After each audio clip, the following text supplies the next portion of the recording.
Marcus Thompson's fist connected with his cousin's jaw before anyone could stop him.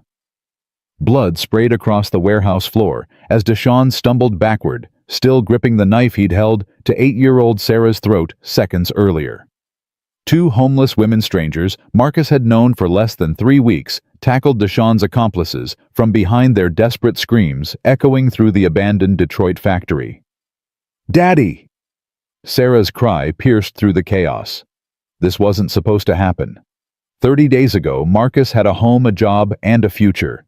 Now he had nothing but the clothes on his back, and two unlikely allies who'd risk everything for a little girl who wasn't even theirs. But this story doesn't start here.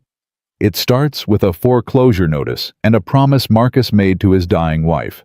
A promise that would cost him everything and teach him what family really means. Drop a comment with your city below so I can see how far this story has traveled. Let's begin where it all fell apart. Marcus Thompson stood in the bathroom of Bobby's Gas and Go on Woodward Avenue at 5:47 a.m., splashing cold water on his face with hands that wouldn't stop shaking. The fluorescent light above flickered, casting shadows across the mirror shadows that made the dark circles under his eyes look even deeper than they felt. He was 42 years old, but right now he looked 60.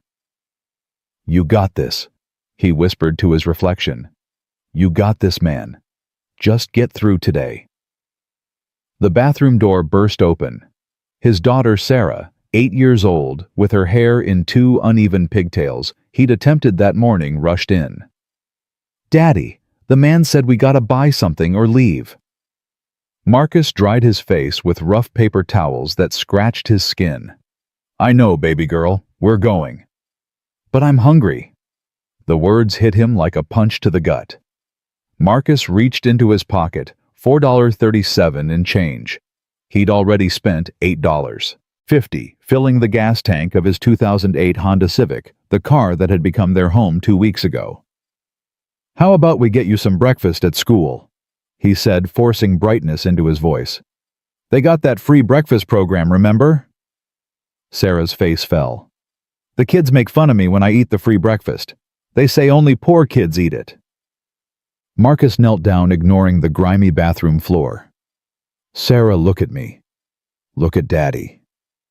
She met his eyes, those same brown eyes her mother Linda had, the ones that could see straight through any lie he tried to tell. "There's nothing wrong with needing help sometimes. Your mama used to say that people who look down on others for struggling are just scared they might struggle too someday. You hold your head up high, you hear me?" "Yes, Daddy." "That's my girl. Now let's get you to school."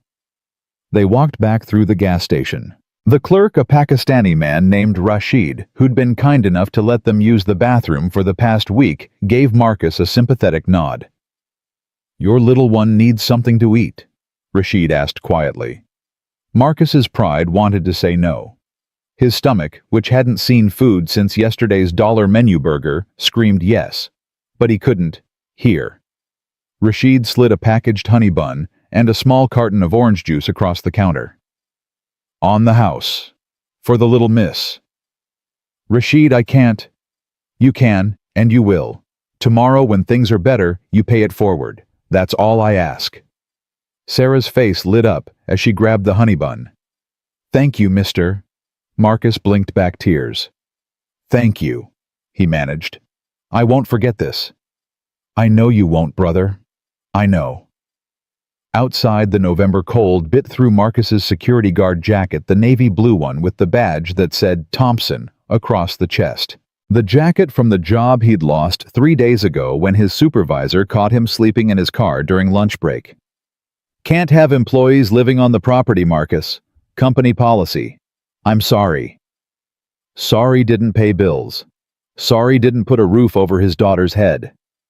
Marcus helped Sarah into the back seat of the Civic, where she'd slept last night, curled up under their only blanket, a thin Goodwill comforter with Disney princesses on it. "Buckle up, baby girl." "Daddy." "Yeah." "When can we go home?" The question hung in the cold air between them. Marcus gripped the steering wheel, his knuckles turning white. "Soon," he lied. "Real soon." The truth was darker. The truth was that home, the two-story brick house on Hazelwood Street where Sarah had taken her first steps, where Linda had died in their bed 18 months ago, belonged to the bank now. The foreclosure had been final 3 weeks ago. The sheriff had physically removed them on October 28th, while neighbors watched from their porches, some with pity in their eyes, others with relief that it wasn't them. Marcus pulled into the drop-off lane at Martin Luther King Elementary. Sarah gathered her Disney backpack, the one that smelled like the car, now like old fast food and desperation. "I love you, Daddy." "I love you more, baby girl. You have a good day." "Okay, learn something new." "Okay." She climbed out, then turned back. "Daddy, are we gonna be okay?" Marcus forced his biggest smile. "We're gonna be better than okay, I promise." She nodded, wanting to believe him, then joined the stream of kids heading into the building. Marcus watched until she disappeared through the doors. Then he put his forehead against the steering wheel and let the tears come. "Linda," he whispered to the wife who'd been gone for 18 months, but felt like yesterday. "I'm trying. God knows I'm trying. But I don't know how much longer I can keep this up." His phone buzzed, the prepaid cell phone he'd bought for $29.99 at Walmart, the last one before his credit card maxed out. Unknown number. Marcus almost didn't answer, but something made him pick up. "Hello? Is this Marcus Thompson?" A woman's voice, professional cold. "Yeah. Who's this?" "This is Jennifer Walsh from Detroit Community Bank. I'm calling regarding your outstanding debt of $47,000 from your mortgage foreclosure. Our records show." Marcus hung up. His hands were shaking again. $47,000. After they'd taken his house, the house he'd put $40,000 down on the house he'd paid into for 7 years, they still said he owed them $47,000. The phone rang again. Same number. Marcus turned it off. He started the car and drove. No destination in mind, just driving because moving felt better than sitting still with his thoughts. He passed the house on Hazelwood. A new family was moving and a young couple, maybe 30, with a little boy about Sarah's age. The man was unloading a U-Haul, while the woman directed him, both of them laughing about something. Marcus stopped the car across the street and watched them.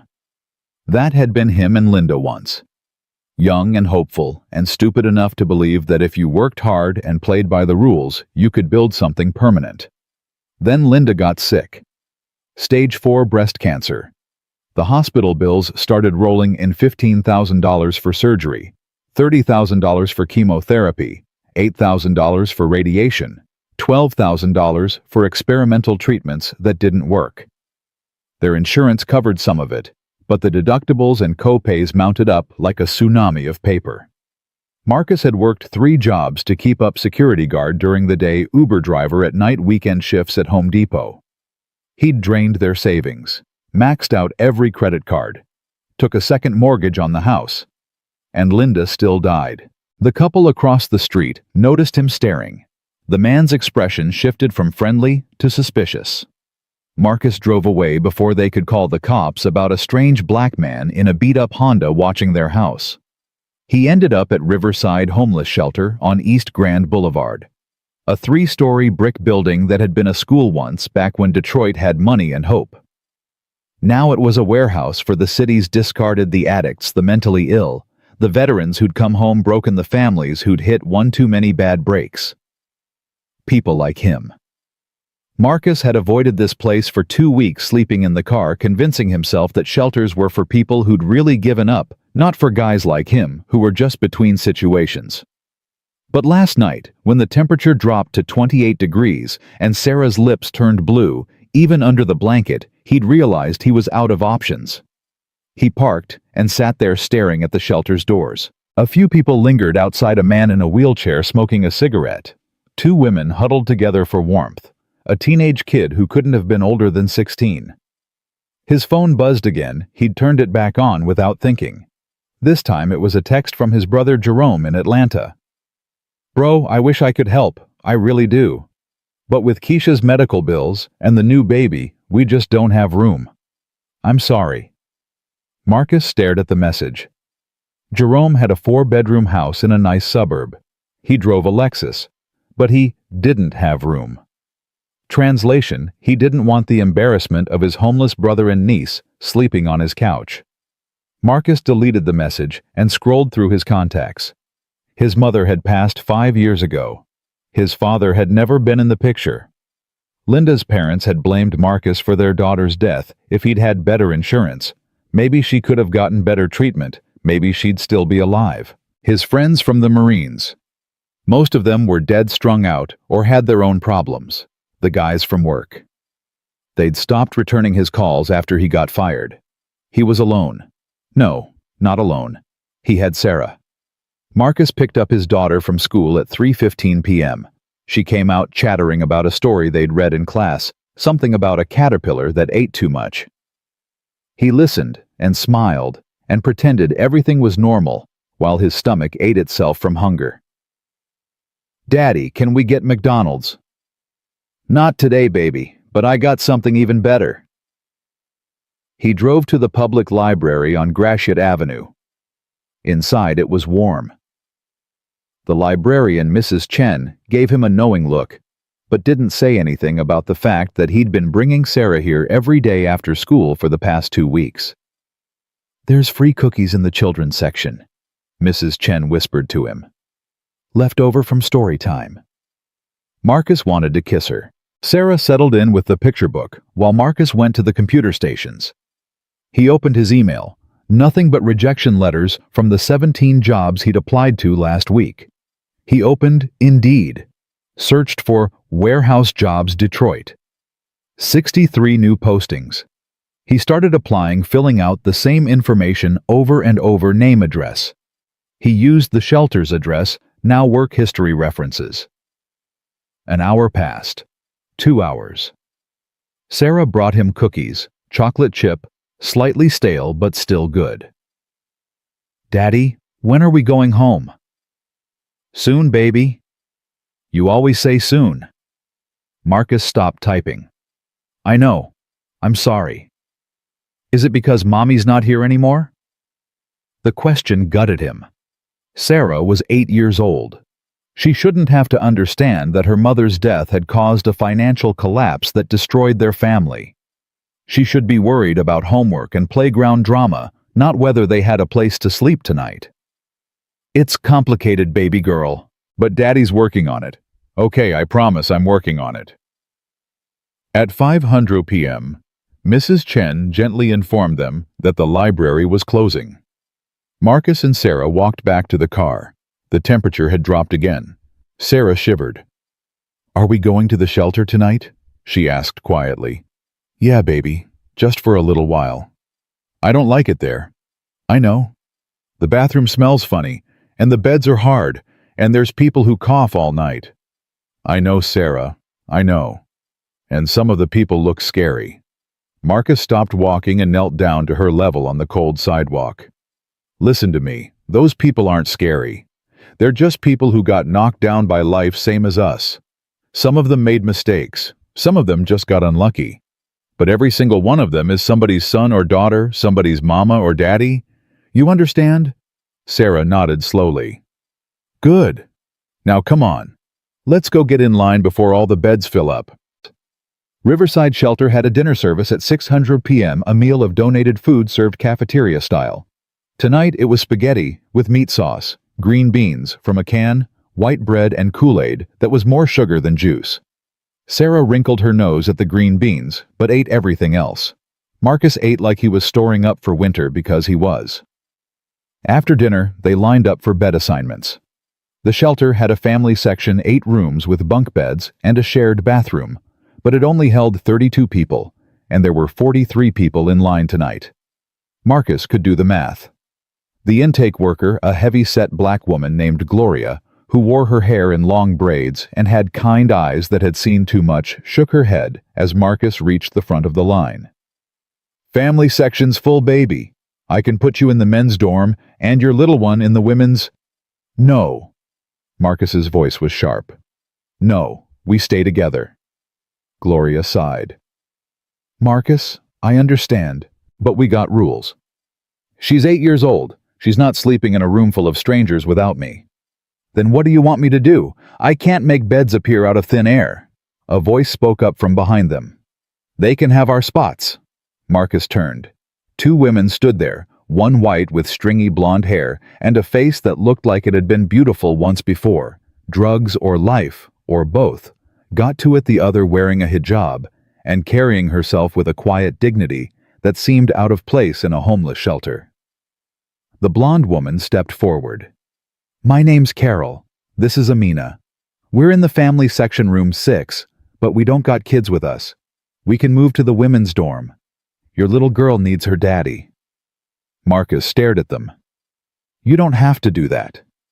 I know we don't, Amina said softly. Her accent was Middle Eastern Syrian, maybe. But we want to. Gloria looked between them. Y'all sure the women's dorm is loud tonight? Got 3 women coming off meth, 1 with mental health issues. We'll be fine, Carol interrupted. We've dealt with worse. She looked at Sarah, who was half hidden behind Marcus's leg, and her expression softened in a way that made Marcus think maybe she'd had a daughter once too. Go on, Carol said to Gloria. Give them our room. Gloria made a note on her clipboard. Room 6. Thompson family. Y'all are blessed to have angels looking out for you. Marcus found his voice. Thank you. I don't know why you'd do this for strangers, but thank you. Carol shrugged. We're all strangers until we're not. Come on, let me show you where the room is. She led them down a hallway that smelled like industrial cleaner and despair. Room 6 was tiny 2-bunk beds, a small dresser, 1 window that looked out on an alley. The beds had thin mattresses and scratchy wool blankets. A crucifix hung on the wall. Someone had written, God is good, in marker on the ceiling. Bathrooms down the hall, Carol explained. Showers hot in the morning, lukewarm by afternoon, cold by night. Breakfast is at 7.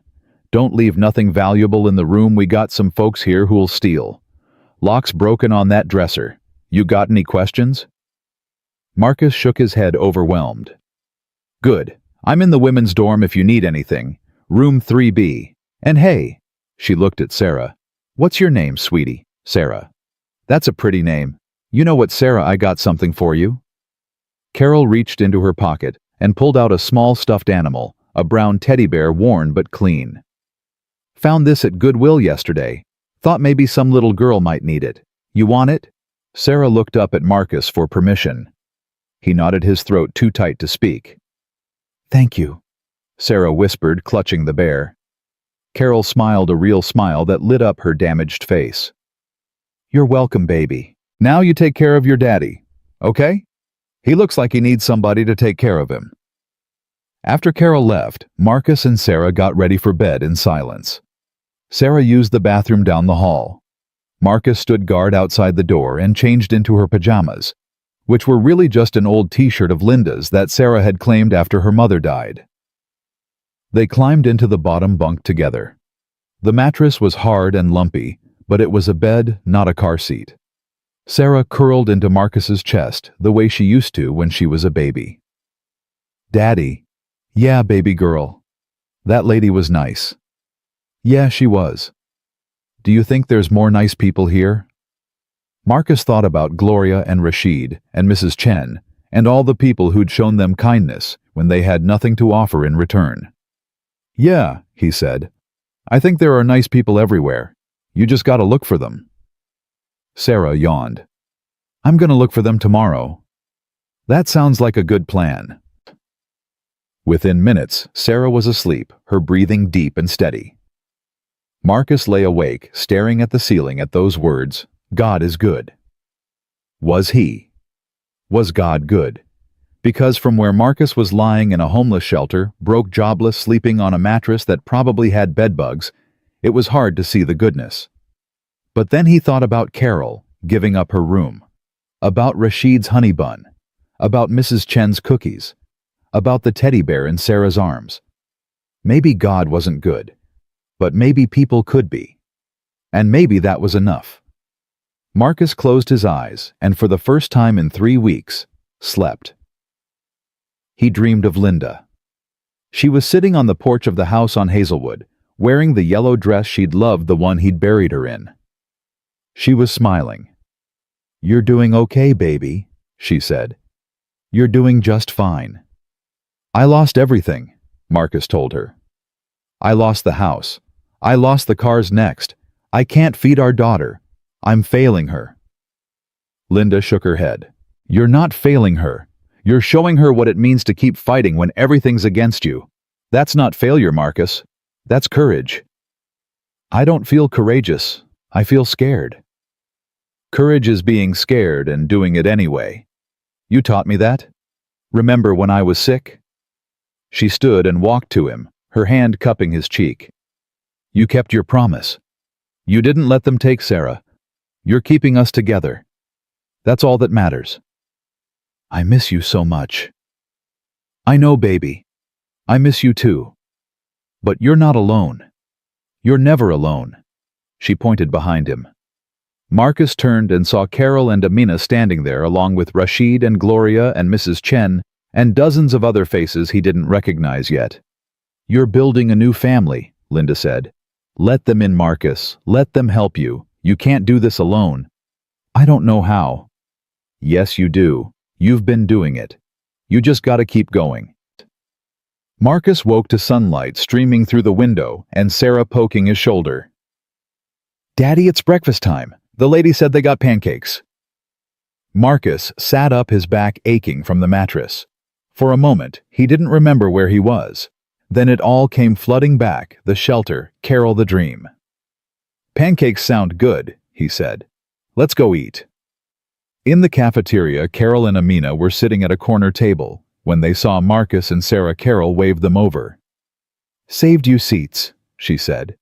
"Figured you might want company." They ate together, 4 strangers sharing donated pancakes and syrup that was mostly corn syrup. Carol told jokes that made Sarah laugh. Amina showed Sarah how to fold a napkin into the shape of a swan. Marcus felt something inside him unclench slightly. After breakfast, Carol pulled Marcus aside. "Listen, I know you don't know me from Eve, but Amina and we've been here for 8 months. We know how this place works. You need anything? Job leads, places to get free clothes for your girl, how to work the system. You ask us, okay? Why are you helping us?" Carol's smile faded. "Because I got a son. Tommy. He's 9 now. I lost custody 3 years ago when I was using. Been clean 18 months, but the court won't give him back. Says I don't got stable housing, stable income. Says I'm a danger." Her voice cracked. "I can't help my boy. But maybe I can help yours. Maybe that counts for something." Marcus understood then. They were both trying to save children they couldn't hold. "It counts," he said. "It counts for a lot." Amina joined them. "I have a daughter too," she said quietly. "Fatima. She's 7. She's in Syria with my mother. I came here as a refugee 4 years ago. I was supposed to bring her once I got settled, got a job, got a home. But I got sick. Breast cancer like your wife. The medical bills." She trailed off. Marcus didn't need her to finish. He knew that story. He'd lived it. "So now I'm here," Amina continued. "And Fatima is there. And I don't know if I'll ever see her again."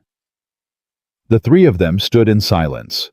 3 parents who'd lost their children in different ways, bound together by failure and hope, and the desperate need to believe that tomorrow might be different. "We're gonna help each other," Carol said firmly. "All of us. We're gonna figure this out." Marcus looked at these 2 women, one a recovering addict, one a refugee with cancer, and thought about Linda's dream, about building a new family. "Yeah," he said. "We're gonna figure this out." What Marcus didn't know, what none of them knew, was that in 3 weeks Sarah would be gone, that Deshaun Thompson would come back into their lives with a debt to settle and a knife to wield, that these 2 women he barely knew would become the only thing standing between his daughter and death. But that morning, Eating pancakes in a homeless shelter, Marcus allowed himself to hope. And sometimes hope is all you need to take the next step, even when that step leads straight into hell. Over the next 3 days, Marcus learned the rhythm of shelter life. Wake at 6:30 when Gloria banged on the doors. Breakfast at 7. Job hunting until noon. Pick up Sarah from school at 3:15. Dinner at 6. Lights out at 10. The days blurred together like a fever dream, each one the same as the last, except for the slow erosion of hope. On the 4th morning, Carol found Marcus in the computer room staring at his email. "Another rejection?" she asked. "5 more." Marcus rubbed his eyes. "That makes 32 total. Nobody wants to hire a guy with a homeless shelter for an address." Carol sat down at the computer next to him. "So don't use the shelter address." "What am I supposed to use? The car. Use mine." Marcus looked at her. "What? My sister's address. We ain't close, but she lets me use it for mail. I'll tell her you're a friend. Give potential employers something that looks stable." "Carol, I can't ask you to." "You didn't ask. I'm offering. Big difference." She scribbled an address on a scrap of paper and handed it to him. 3847 Livernois Avenue, Apartment 2B. Memorize it. Use it. Get yourself a job so you can get your baby out of here. Marcus took the paper, his hand shaking slightly. "Why are you doing this?" Carol was quiet for a moment, her fingers drumming on the desk. "You really want to know?" "Yeah." "Because when I lost Tommy, when they took him away, I stood in that courtroom and watched every single person who was supposed to care about me turn their backs. My mama said I was a disgrace. My sister said I was poison. Tommy's daddy said I deserved to lose him. And you know what? They were right. I did deserve it. But that didn't make it hurt less." She turned to face Marcus directly. "So when I see a good man trying to do right by his kid fighting with everything he's got, I'm gonna help him. Because maybe if enough people had helped me, Tommy would still be mine." Marcus didn't know what to say, so he just reached over and squeezed her hand. "Thank you." "Don't thank me yet. Just get the job." That afternoon, Marcus updated his resume with Carol's sister's address and applied to 15 more positions. One of them was for a warehouse supervisor at Detroit Distribution Center, a massive facility that handled logistics for half the auto plants in Michigan. The pay was $52,000 a year with benefits. The application asked for 3 professional references. Marcus put down his old supervisor from the Marines, a guy from Home Depot who'd always liked him, and took a chance on the third one. He put down Rashid from the gas station. At 3 o'clock, he picked up Sarah from school. She climbed into the car with her backpack and immediately burst into tears. Marcus's heart stopped. "Baby, what happened? Did someone hurt you?" "No," Sarah sobbed. "It's worse." "What could be worse?" "Mrs. Patterson said we have to do a family tree project. We have to bring in pictures of our family and our house and write about where we live. And I don't have pictures because they're all at the old house, and I can't write about where we live, because we live in a shelter, and everyone's gonna know we're homeless, and they're gonna make fun of me." The words came out in a rush snot and tears mixing on her face. Marcus pulled over on a side street and climbed into the back seat, pulling Sarah into his lap. Okay. Breathe, baby girl. Just breathe." Sarah hiccuped, trying to catch her breath. "I don't want to do the project." "When's it due?" "Friday." That gave them 4 days. Marcus thought fast. "Here's what we're gonna do. We're gonna make the best family tree Mrs. Patterson has ever seen. We're gonna put Mommy on there, and Grandma Thompson and Uncle Jerome, even though he's being a jerk right now.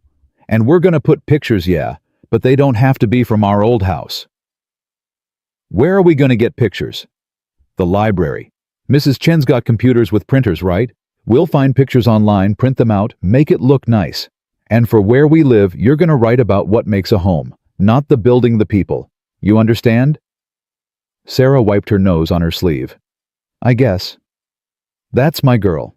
Now come on, let's go to the library and start working on this." They spent 2 hours at the library. Sarah drew a tree with construction paper Mrs. Chen donated. They printed out generic family photos from free stock photo websites. Marcus felt a little dishonest about it, but what choice did he have?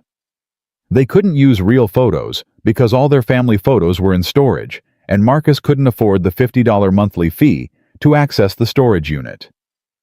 While Sarah worked on her project, Marcus's phone rang. Unknown number. He almost ignored it, but something made him answer. Hello. Is this Marcus Thompson? Yeah. This is David Chen from Detroit Distribution Center. I'm calling about your application for the warehouse supervisor position. Marcus's heart started pounding. Yes, sir. I'd like to schedule an interview. Are you available tomorrow at 10 a.m.? Yes, absolutely. I'll be there. Great. Bring 2 forms of ID and be prepared to discuss your management experience. See you tomorrow, Marcus. The line went dead. Marcus sat there, phone in hand, unable to believe what just happened. Daddy? Sarah looked up from her family tree. You okay? Yeah, baby girl. I'm better than okay. I got a job interview. Sarah's face lit up. Does that mean we can go home? Not yet, but maybe soon. Maybe real soon. That night at the shelter, Marcus told Carol and Amina about the interview. They were in the cafeteria after dinner, Sarah off playing with some other kids in the common room. That's wonderful, Amina said. What will you wear? Marcus looked down at his clothes jeans with a hole in the knee, a t-shirt that had seen better days. I got my security guard uniform. It's the only professional thing I own. Carol shook her head. You can't wear that. You'll look desperate. I am desperate. Yeah, but they don't need to know that. Wait here. She disappeared and came back 10 minutes later with a suit on a hanger, a navy blue suit, slightly worn, but clean and pressed. Where did you get that? Marcus asked. There's a donation closet in the basement. People give us their old work clothes. This one's been sitting there for months. Nobody wants to wear a suit when they're living on the street, but you need it. Marcus took the suit. It looked about his size. I don't know what to say. Say you'll nail that interview and get your daughter out of here. I'll nail it. Amina reached into her bag and pulled out a tie, a simple blue tie with thin gray stripes. This was my husband's, she said quietly. He died in Syria before I came here. I keep it to remember him, but I think he would want you to have it, for luck. Marcus's throat tightened. Amina, I can't take your husband's tie. Yes, you can, and you will. When you get that job, you can give it back. Until then, it's yours. Marcus held the tie like it was made of glass. Thank you, both of you. I don't know how I'm ever going to repay this. Carol waved him off. You can repay us by being the good man I know you are. By showing Sarah that the world still has decent people in it. By not giving up. That night, Marcus lay awake in bed with Sarah curled against him, thinking about the interview. Thinking about all the ways it could go wrong. What if they didn't like him? What if they could tell he was homeless just by looking at him? What if his references didn't pan out? But then he thought about Carol and Amina. About Rashid and Gloria and Mrs. Chen. About all the people who'd shown him kindness when he had nothing to give in return. They believed in him. Maybe it was time he started believing in himself. The next morning, Marcus woke at 5 a.m. He showered in the shelter bathroom, shaved carefully with a disposable razor, and put on the suit. It fit almost perfectly, just a little loose in the shoulders. He knotted Amina's husband's tie, his fingers remembering the movements from his Marines days when dress uniforms were mandatory. He looked at himself in the bathroom mirror. For the first time in weeks, he looked like a man instead of a ghost. Gloria caught him on his way out. Look at you, she said, smiling. Going to knock him dead. I hope so. Marcus, listen to me. When you walk into that building, you hold your head high. You're a veteran. You're a father. You've survived things that would break most men. Don't you dare let them see you as anything less than what you are. Yes, ma'am. And Marcus, when you get that job, not if, When you remember where you came from. You remember the people who helped you. You hear me. I hear you. Detroit Distribution Center was a massive complex of warehouses on the east side, surrounded by chain-link fencing and security checkpoints. Marcus parked the Honda in the visitor lot and walked to the main office, trying to project confidence he didn't feel. The receptionist, a young woman with bright red hair, smiled at him. You must be Marcus Thompson. Mr. Chen is expecting you. Third floor office 304. Marcus took the elevator up his palms, sweating. The building was clean and modern, everything the shelter wasn't. People moved through the hallways with purpose, carrying clipboards and talking on phones. This was the world of employed people, of people who had homes and paychecks and futures. He could belong here. He had to belong here. Office 304 had David Chen, operations manager, on the door. Marcus knocked. Come in. David Chen was younger than Marcus expected, maybe 35, Asian, wearing khakis and a company polo shirt. His office was neat and organized with photos of his family on the desk. Marcus, good to meet you. David stood and shook his hand. Please sit. Marcus sat, forcing himself not to fidget. I've reviewed your application, David said, flipping through papers. 8 years in the Marines, honorable discharge. 3 years at Allied Security. Experience at Home Depot. No college degree, but plenty of practical experience. Your references were glowing, by the way. Rashid Ahmed called me personally to vouch for you. He did. He did. Said you were the most honest man he'd ever met. That means something in this business. David leaned back in his chair. So Marcus, tell me, why do you want this job?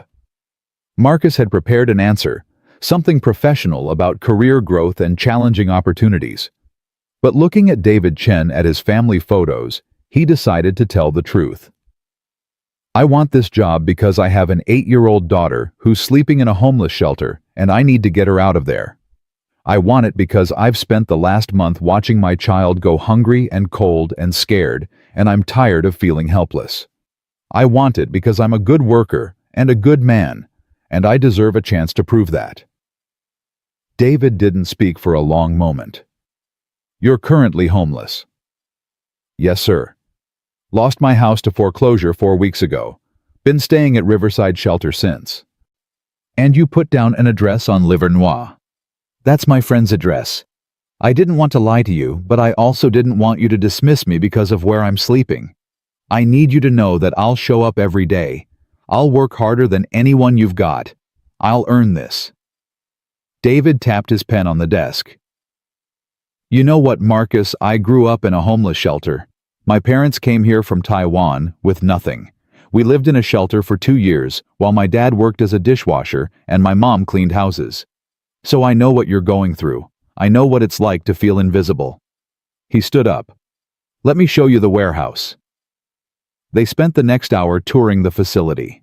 David explained the operation, receiving shipments, organizing inventory, coordinating with truck drivers, managing a crew of 15 workers. It was hard work, physical work, but Marcus had done harder. Back in the office, David made his decision. I'm going to offer you this job, Marcus. $52,000 a year, full benefits after 90 days. You'll start Monday, 6 a.m. That work for you? Marcus couldn't speak. His vision blurred with tears he refused to let fall. Yes, he managed. Yes, that works. Good. HR will process your paperwork this afternoon. You'll need to provide direct deposit information and fill out tax forms. We'll get you set up with a uniform and a security badge. Welcome to DDC. They shook hands. Marcus left the building in a daze. In the parking lot, he sat in his car and called Carol. I got it, he said when she answered. I got the job. Carol screamed so loud he had to pull the phone away from his ear. I knew it. I knew you would. Marcus, that's amazing. I start Monday. Monday.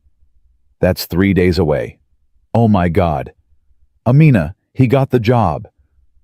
He heard Amina's voice in the background, excited and happy. Marcus felt something unfamiliar spreading through his chest. Hope. Real, tangible hope. Carol, thank you. For the address, for the suit, for everything. You did this yourself, Marcus. We just gave you the tools. Now you go pick up that baby girl and tell her the good news. Marcus did exactly that. When Sarah got in the car that afternoon, he turned around and grinned at her. Guess what? What? Daddy got a job. Sarah's eyes went wide. Really? Really? A good job. Which means in a couple months we're gonna have our own place again. Sarah threw her arms around his neck from the back seat, nearly choking him. I knew you could do it, Daddy. I knew it. That night at the shelter, Carol and Amina threw Marcus an impromptu celebration. Gloria let them use the cafeteria after hours. Someone had donated a cake for a resident's birthday, but that resident had left the shelter that morning, so Gloria brought it out for Marcus instead. It was a cheap grocery store cake with Happy Birthday in blue frosting, but it was the best thing Marcus had eaten in weeks. Sarah ate 2 pieces and fell asleep in Marcus's lap, chocolate frosting on her face. Amina covered her with a blanket. You did good, she told Marcus. Your wife would be proud. I hope so. Carol raised her cup of fruit punch. To Marcus, and to New Beginnings. They all raised their cups and drank. Marcus felt something he hadn't felt since Linda died. He felt like maybe, just maybe, things were going to be okay. The next 3 days passed in a blur. Marcus filled out paperwork. He opened a checking account at a local bank so DDC could direct deposit his paychecks. He calculated how long it would take to save enough for first month's rent and security deposit on an apartment, probably 8 weeks if he was frugal. Sarah's family tree project was a hit. Mrs. Patterson gave her an A- and displayed it in the hallway. Sarah came home beaming. Mrs. Patterson said my part about what makes a home was very mature, she reported proudly.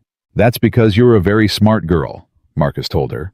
On Sunday, the day before Marcus started his new job, he took Sarah to the park. They couldn't afford to do much, but the park was free. Sarah played on the swings while Marcus sat on a bench watching her, memorizing this moment. Soon, things would be different. Soon, they'd have a real home again. Daddy, push me, Sarah called. Marcus got up and pushed her swing higher and higher until she was shrieking with laughter. She looked so much like Linda in that moment, same smile, same joy in her eyes. Higher, Daddy. You're gonna fly away. That's okay, you'll catch me. And he would. He'd always catch her. They stayed at the park until the sun started to set. On the walk back to the car, Sarah slipped her hand into his. Daddy. Yeah, baby girl. Even though we don't have our old house anymore, we're still a family, right? The strongest family there is. And Carol and Amina are part of our family now, too. Marcus thought about that. About how Carol had given up her room that first night. About Amina's husband's tie, which he'd carefully folded and placed in his one suitcase. About how these 2 women strangers just a few weeks ago had become the support system that kept him going. Yeah, he said. They're family. Good. I like them.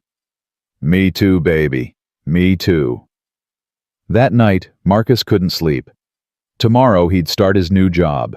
Tomorrow he'd begin the climb back to normalcy. He should have been excited, but instead, he felt anxious. What if he messed it up? What if he couldn't handle the job? What if he failed? Sarah again. Around midnight, he gave up on sleep and went to the common room. Amina was there sitting by the window, reading a worn paperback. Can't sleep, she asked. Nervous about tomorrow. That's normal. First days are always hard. Marcus sat down next to her. Can I ask you something? Of course. How do you do it? How do you keep going when everything's fallen apart? Amina closed her book and looked out the window at the Detroit skyline. You want to know the truth? Yeah. Some days I don't keep going. Some days I lie in bed and think about giving up. About letting the cancer win, about stopping treatment, about just stopping. But then I think about Fatima, about how she's waiting for her mama to come get her. And I think maybe today's not the day to give up. Maybe I'll try one more day." She turned to Marcus. "And then tomorrow comes, and I think the same thing. Maybe one more day. And those days add up. And here I still am." "Do you ever think you'll see her again?" "Your daughter." "I have to believe I will, because if I stop believing that I might as well be dead already." They sat in silence for a while. Finally, Marcus spoke. "Thank you. For the tie. For everything." "You're welcome. Now go get some sleep. Tomorrow you have a job to start." Marcus went back to his room. Sarah was sprawled across the bottom bunk, snoring softly. He climbed in carefully, trying not to wake her, and closed his eyes. This time, he dreamed of the future. Of an apartment with Sarah's name on the lease. Of grocery shopping without counting every penny. Of buying Sarah new clothes that actually fit. Of stability. He woke to Gloria banging on the doors. "Rise and shine. Breakfast in 30 minutes." Marcus got up, got dressed in his DDC uniform, and got ready to start his new life. Carol caught him on his way out. "You look official," she said. "I feel official." "You're gonna do great, Marcus. I know it." She handed him a brown paper bag. "What's this?" "Lunch. Peanut butter and jelly apple chips. Nothing fancy, but you can't work on an empty stomach." Marcus hugged her, surprising them both. "Thank you, Carol, for everything. Go on now. Don't be late on your first day." Marcus drove to DDC and clocked in at exactly 6 a.m. His supervisor, a gruff man named Ray, showed him around again and introduced him to his crew. They were a mix of ages and backgrounds. 2 young guys fresh out of high school. A woman in her 50s who'd been there for 20 years. A couple of guys around Marcus's age who looked him over with neutral expressions. "All right, people," Ray announced. "This is Marcus Thompson, your new supervisor. Marcus is going to be handling scheduling, inventory management, and quality control. You got questions or problems, you bring them to Marcus. Marcus, you got questions or problems, you bring them to me. Everyone clear?" A chorus of "Yes, sir," and "Got it." Ray turned to Marcus. "Think you can handle it?" "Yes, sir." "Good. Let's get to work." The first day was brutal. 8 hours on his feet, learning systems, memorizing procedures, trying to earn the respect of workers who didn't know him and had no reason to trust him. But Marcus had been through worse. He'd survived boot camp. He'd survived Iraq. He'd survived losing his wife and his home. He could survive this. At 2 p.m. during his break, he called the shelter. Gloria put Sarah on the phone. "Daddy, how's the job?" "It's good, baby girl. I'm working hard." "I'm proud of you." Those 4 words made every aching muscle, every moment of doubt worth it. "I'm proud of you too. You be good for Gloria, okay?" "I will. Love you, Daddy." "Love you more." Marcus finished his shift at 3 p.m. and drove straight to Sarah's school to pick her up. She ran to the car like she did every day, but today felt different. Today, he was employed. Today, he had a paycheck coming. Today, they had a future. "How was school?" he asked. "Good. We learned about fractions." "Fractions? Huh, you gonna teach Daddy about fractions?" Sarah launched into an explanation involving pizzas and pie slices. Marcus listened and nodded and felt his heart swell with love for this kid who could still find joy in learning, even when her world had been turned upside down. They went back to the shelter. Marcus changed out of his uniform and helped Sarah with homework. Dinner was chicken and rice and canned corn. After dinner, Carol pulled Marcus aside. "How was day 1? "Exhausting, but good." "You gonna make it?" "Yeah, I'm gonna make it." Carol smiled. Never doubted it for a second. That night, after Sarah fell asleep, Marcus lay in bed and did math in his head.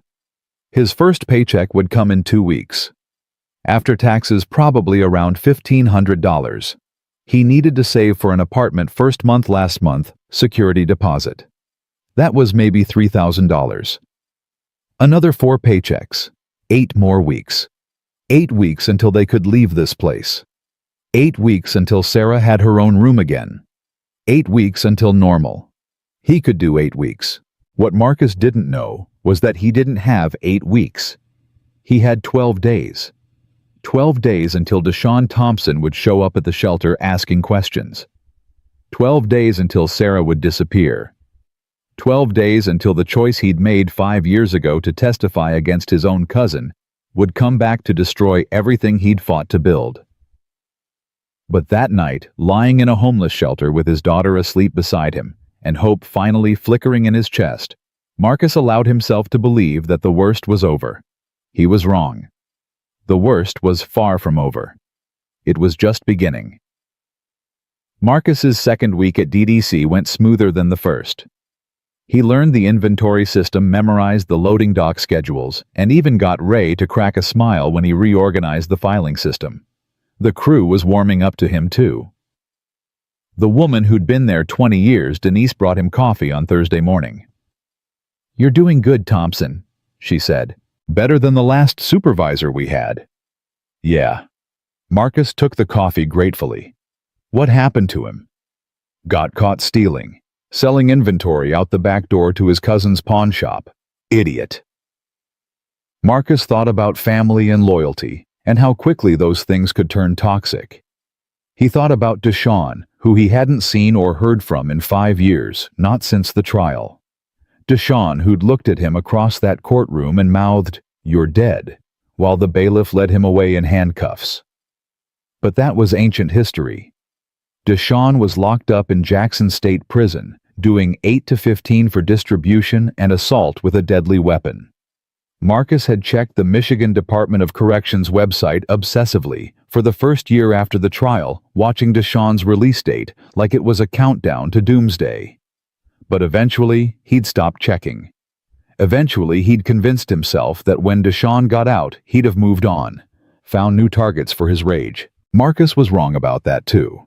On Friday afternoon, Marcus's first paycheck hit his account. He checked his phone during break and saw the deposit notification. $1,473. He stared at those numbers until they blurred.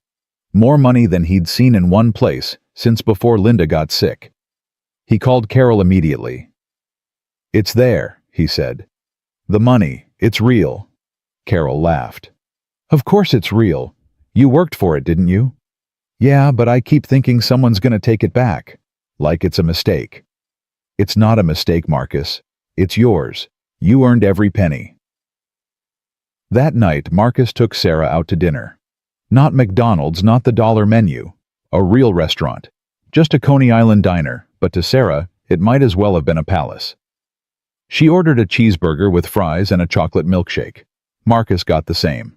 They sat in a booth by the window and ate slowly, savoring every bite. "This is the best burger I ever had," Sarah declared, ketchup on her chin. "Better than McDonald's. Way better." Marcus watched his daughter eat and felt his throat tighten. This was all he wanted, just to give his kid a normal meal in a normal place. Was that too much to ask? After dinner, they walked past a storefront with apartments advertised in the window. Marcus stopped and read the listings. 2-bedroom in Ferndale, $1,200 a month plus utilities. 1-bedroom in Royal Oak, $900. Studio in Hazel Park, $750. "Daddy, what are you looking at?" "Just looking at apartments, baby girl. Seeing what's out there." Sarah pressed her face against the glass. "When can we get one?" "Soon. Maybe 6 more weeks. I need to save up enough for the deposit." 6 weeks isn't that long. Marcus ruffled her hair. "No, baby, it's not that long at all." They drove back to the shelter. Gloria was at the front desk, her usual spot, doing a crossword puzzle. "Y'all have a good dinner?" she asked. "The best," Sarah said. "I had a milkshake." "Well, aren't you fancy?" Sarah ran off to find Carol and Amina. Gloria waited until she was out of earshot, then leaned forward.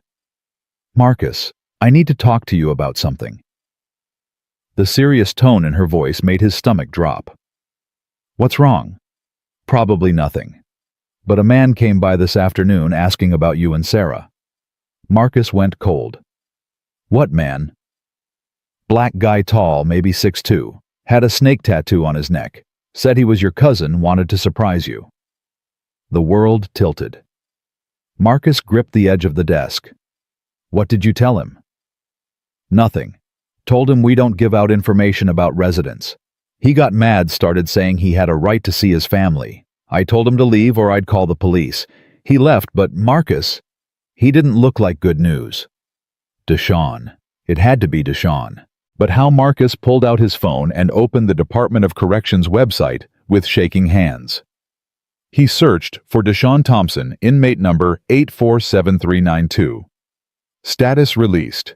Date, October 1st, October 1st. 5 weeks ago. 5 weeks that Deshawn had been out and Marcus hadn't known. Hadn't checked. Hadn't protected his daughter. Marcus. Gloria's voice seemed far away. You okay? No. Marcus's voice was hoarse. No, I'm not okay. That's Deshawn. My cousin. I testified against him 5 years ago. He swore he'd kill me. Gloria's eyes widened. Oh, Lord. Marcus, you need to call the police. And tell them what? That my cousin came looking for me. That's not illegal. He threatened you. 5 years ago. In a courtroom. They're not going to do anything about that. Marcus ran his hands over his face. His mind was racing. Deshawn knew where they were. Knew about Sarah. What if he came back?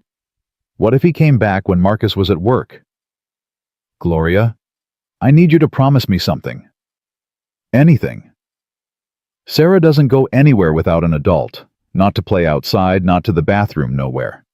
And if Deshawn comes back, you call the police immediately. You don't talk to him. You don't let him in. You just call 911. I will. I promise. Marcus found Sarah in the common room with Carol and Amina.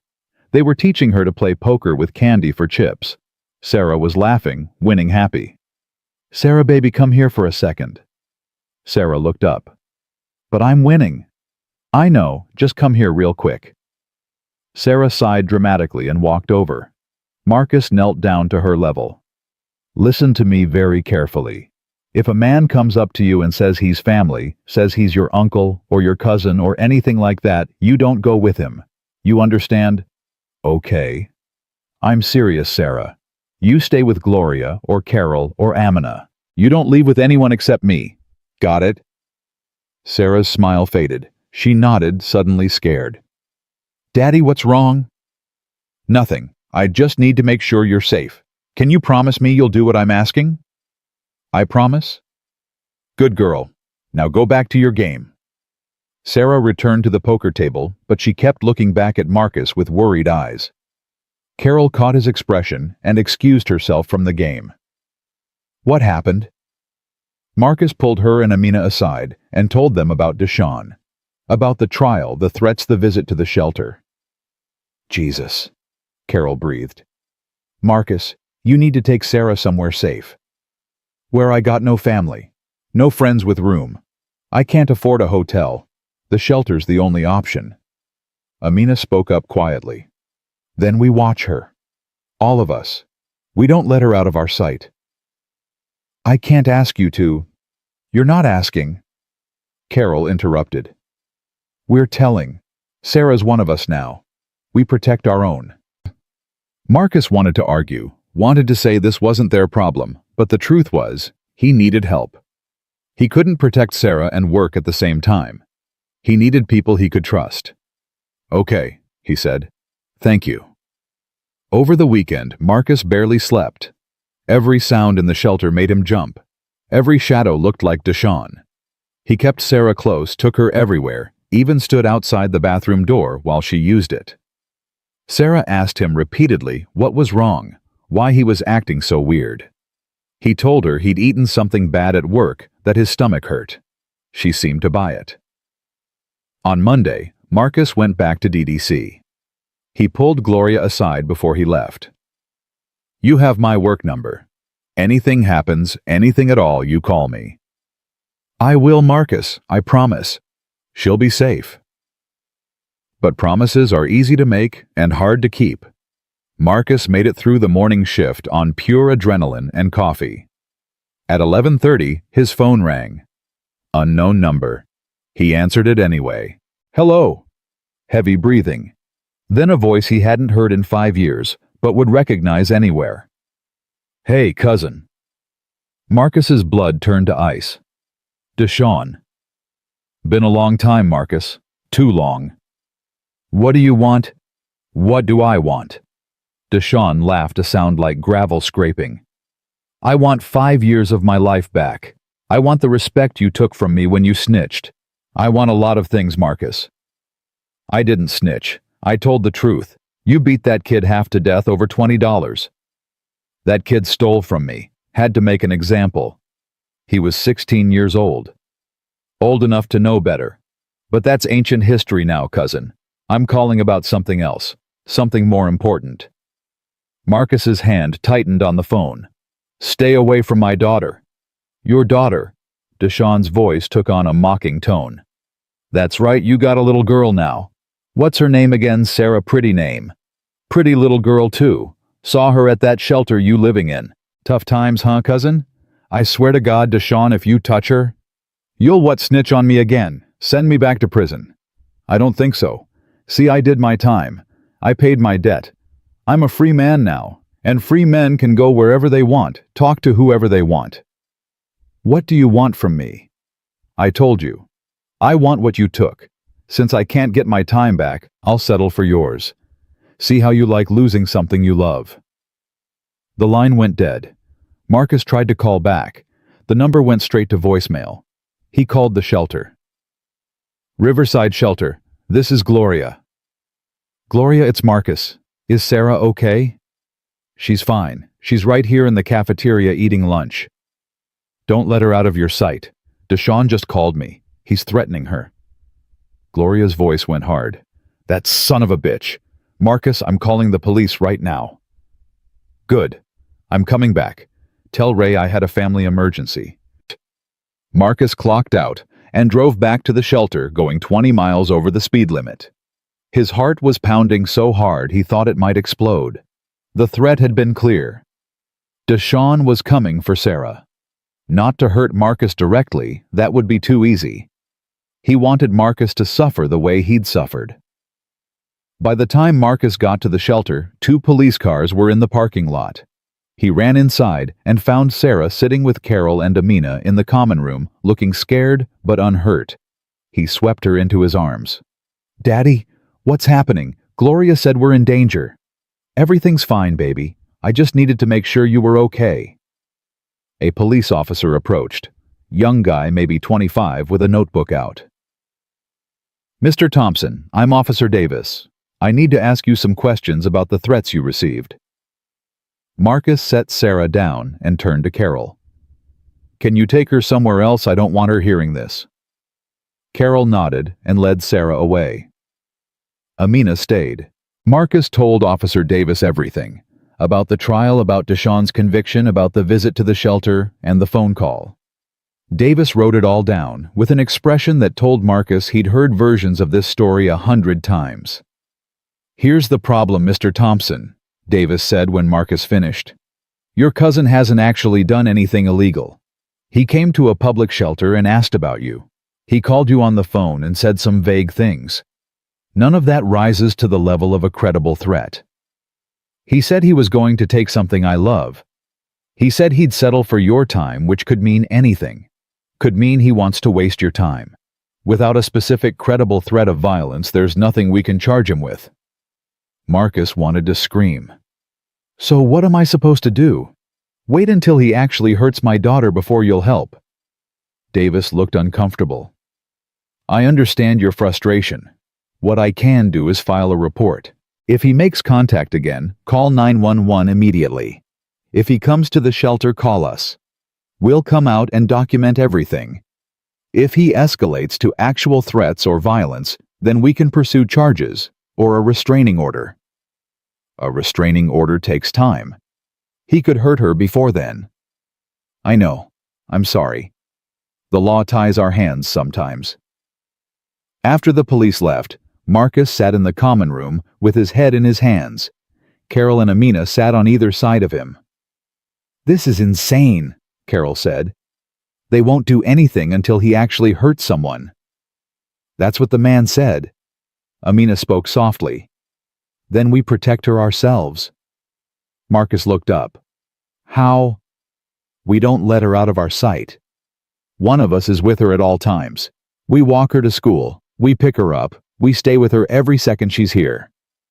"I can't ask you to do that." "You're not asking," Carol said firmly. "We're doing it. Sarah's our family now. You think we're gonna let some piece of trash hurt her?" Marcus felt tears sting his eyes. "I don't deserve you to." "Probably not," Carol said with a slight smile. "But you got us anyway." The next week passed in a blur of hypervigilance and fear. Marcus went to work each day feeling like he was abandoning his daughter to danger. Carol and Amina rotated shifts watching Sarah. They walked her to school in the morning, picked her up in the afternoon, stayed with her every second in the shelter. Sarah complained about the constant supervision, but seemed to understand it was important. Deshawn didn't make another appearance, didn't call, didn't show up at the shelter. Marcus started to hope maybe he'd moved on, found another target for his rage. Started to think maybe they'd get through this after all. He should have known better. On Friday, Marcus's second paycheck hit. Another $1,400. Combined with what he'd saved from the first check, he now had $2,600 in the bank. Not quite enough for an apartment, but close. Maybe one more paycheck and they could start looking. He told Sarah about it at dinner that night. 2 more weeks, baby girl. Maybe 3. Then we're out of here. Sarah's face lit up. Really? Our own place. Our own place. Can I have my own room? Absolutely. We'll get you a bed and everything. You can pick out the color for the walls. I want purple. Purple it is. They went back to the shelter in high spirits. Sarah ran ahead to tell Carol and Amina the good news. Marcus followed more slowly, his phone in his hand, checking his bank balance one more time just to make sure the money was real. He didn't notice the black van parked across the street. Didn't see the 2 men watching the shelter entrance. Didn't see Deshawn in the driver's seat smoking a cigarette and smiling. Saturday morning, Marcus had to work a half day. Inventory audit. Ray needed all supervisors present. Marcus almost called in sick, but they needed the money. Every hour of overtime got them closer to that apartment. He pulled Carol and Amina aside before he left. "I'll be back by 1. Don't let her out of your sight." "We won't," Amina promised. "Not for a second," Carol added. Marcus kissed Sarah goodbye. "Be good for Carol and Amina, okay?" "I will, Daddy." He left for work. It was the last time he saw his daughter for 16 hours. At the shelter, Sarah was playing cards with Carol when Amina got called to the office. Gloria needed her to fill out some paperwork about her Medicaid application. Amina hesitated. "I should stay with Sarah." "I got her," Carol said. "Go handle your business. We'll be right here." Amina left. Carol and Sarah continued their card game. 10 minutes passed. 15. Sarah started getting antsy. "I need to use the bathroom." "Okay, let's go." They walked down the hallway toward the women's bathroom. Carol waited outside while Sarah went in. 1 minute, 2 minutes. Carol heard the toilet flush, heard the water running. Then she heard Sarah scream. Carol burst through the bathroom door. It was empty. The window was open, broken. Glass on the floor. And Sarah was gone. Carol ran to the window and looked out. The alley behind the shelter. A black van peeling away. She saw Sarah's face in the back window, saw her pounding on the glass. "No!" Carol screamed. "Sarah!" She ran back to the office, her heart pounding. "Gloria! Call the police. Sarah's been taken." Gloria grabbed the phone. Carol ran to find Amina. They met in the hallway. "What happened?" Amina's face was white. "Someone took her. Through the bathroom window. I only looked away for a second. We have to call Marcus. Gloria was already on the phone with 911. Carol pulled out her cell phone with shaking hands and called Marcus. He answered on the first ring. Hey, Carol, everything okay? Marcus? Her voice broke. Sarah's gone. There was a long silence. Then Marcus spoke, his voice completely flat. What do you mean, gone? Someone took her. Through the bathroom window. A black van. Marcus, I'm so sorry, I only turned away for a second. I'm coming. The line went dead. Carol stood there with the phone in her hand, tears streaming down her face.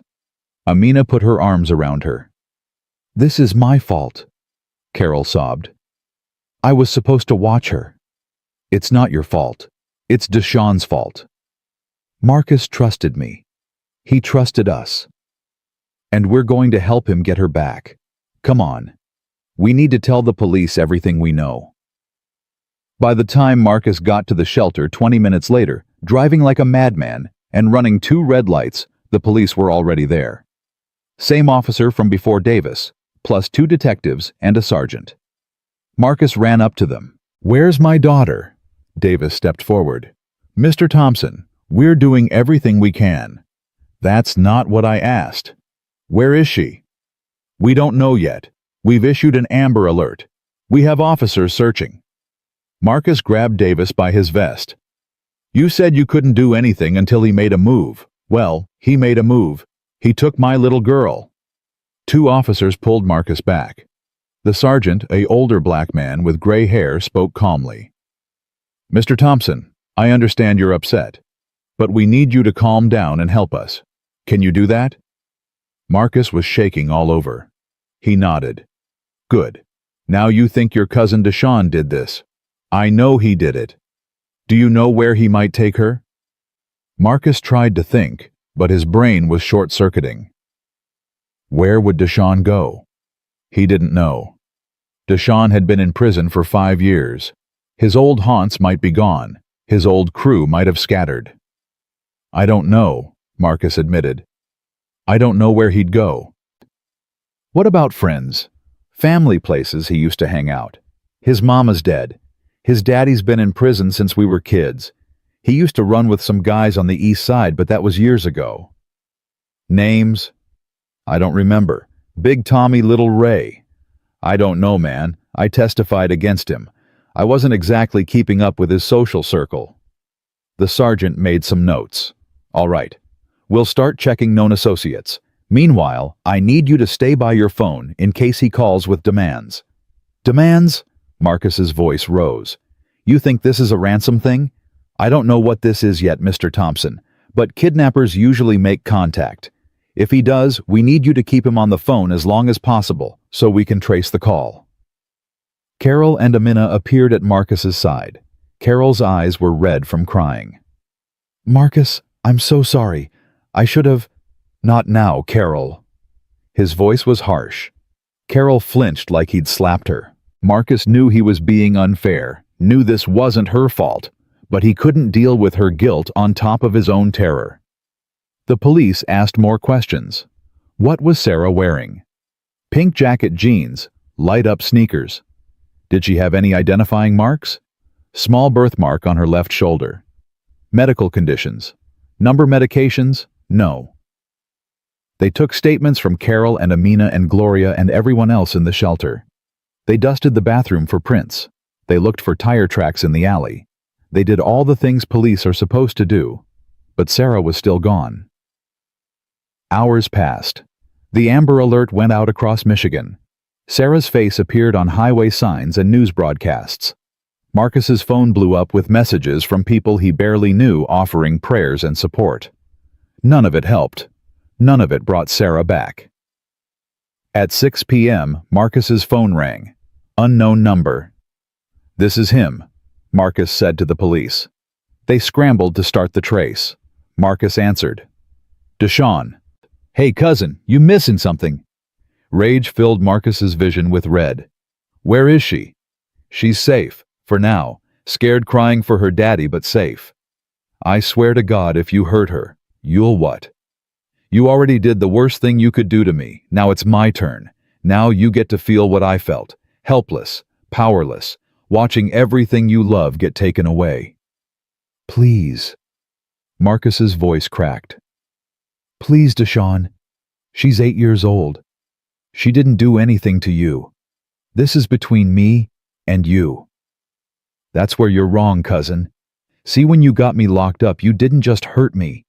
You hurt my mama before she died. You hurt my girl. You hurt my whole life. So now I'm gonna hurt yours. Eye for an eye. That's biblical. What do you want? Money. I got $2,000 saved. You can have it. All of it. Just give me back my daughter. Deshawn laughed. I don't want your money, Marcus. I want you to suffer. I want you to know what it feels like to lose everything. Maybe in a few days after you've had time to really feel it, I'll let her go. Or maybe I won't. Haven't decided yet. Deshawn, please. The line went dead. Marcus stood there with the phone in his hand, shaking. The police looked at each other. Did you get the trace? Marcus asked. Davis shook his head. Not long enough. He knew what he was doing. Marcus wanted to put his fist through a wall. Instead, he just stood there feeling more helpless than he'd ever felt in his life. More helpless than when Linda died. More helpless than when they lost the house. Because this was Sarah, his baby girl, and he had no idea how to save her. Carol touched his arm gently. Marcus, we're going to find her. How? We don't know where she is. We don't know where Deshawn would take her. We don't know anything. Then we figure it out. We start with what we do know. Marcus looked at her. What do we know? We know Deshawn's been out of prison for 5 weeks. We know he found you somehow, which means he's been asking around. Maybe somebody knows where he's staying. Amina stepped forward. I saw the van.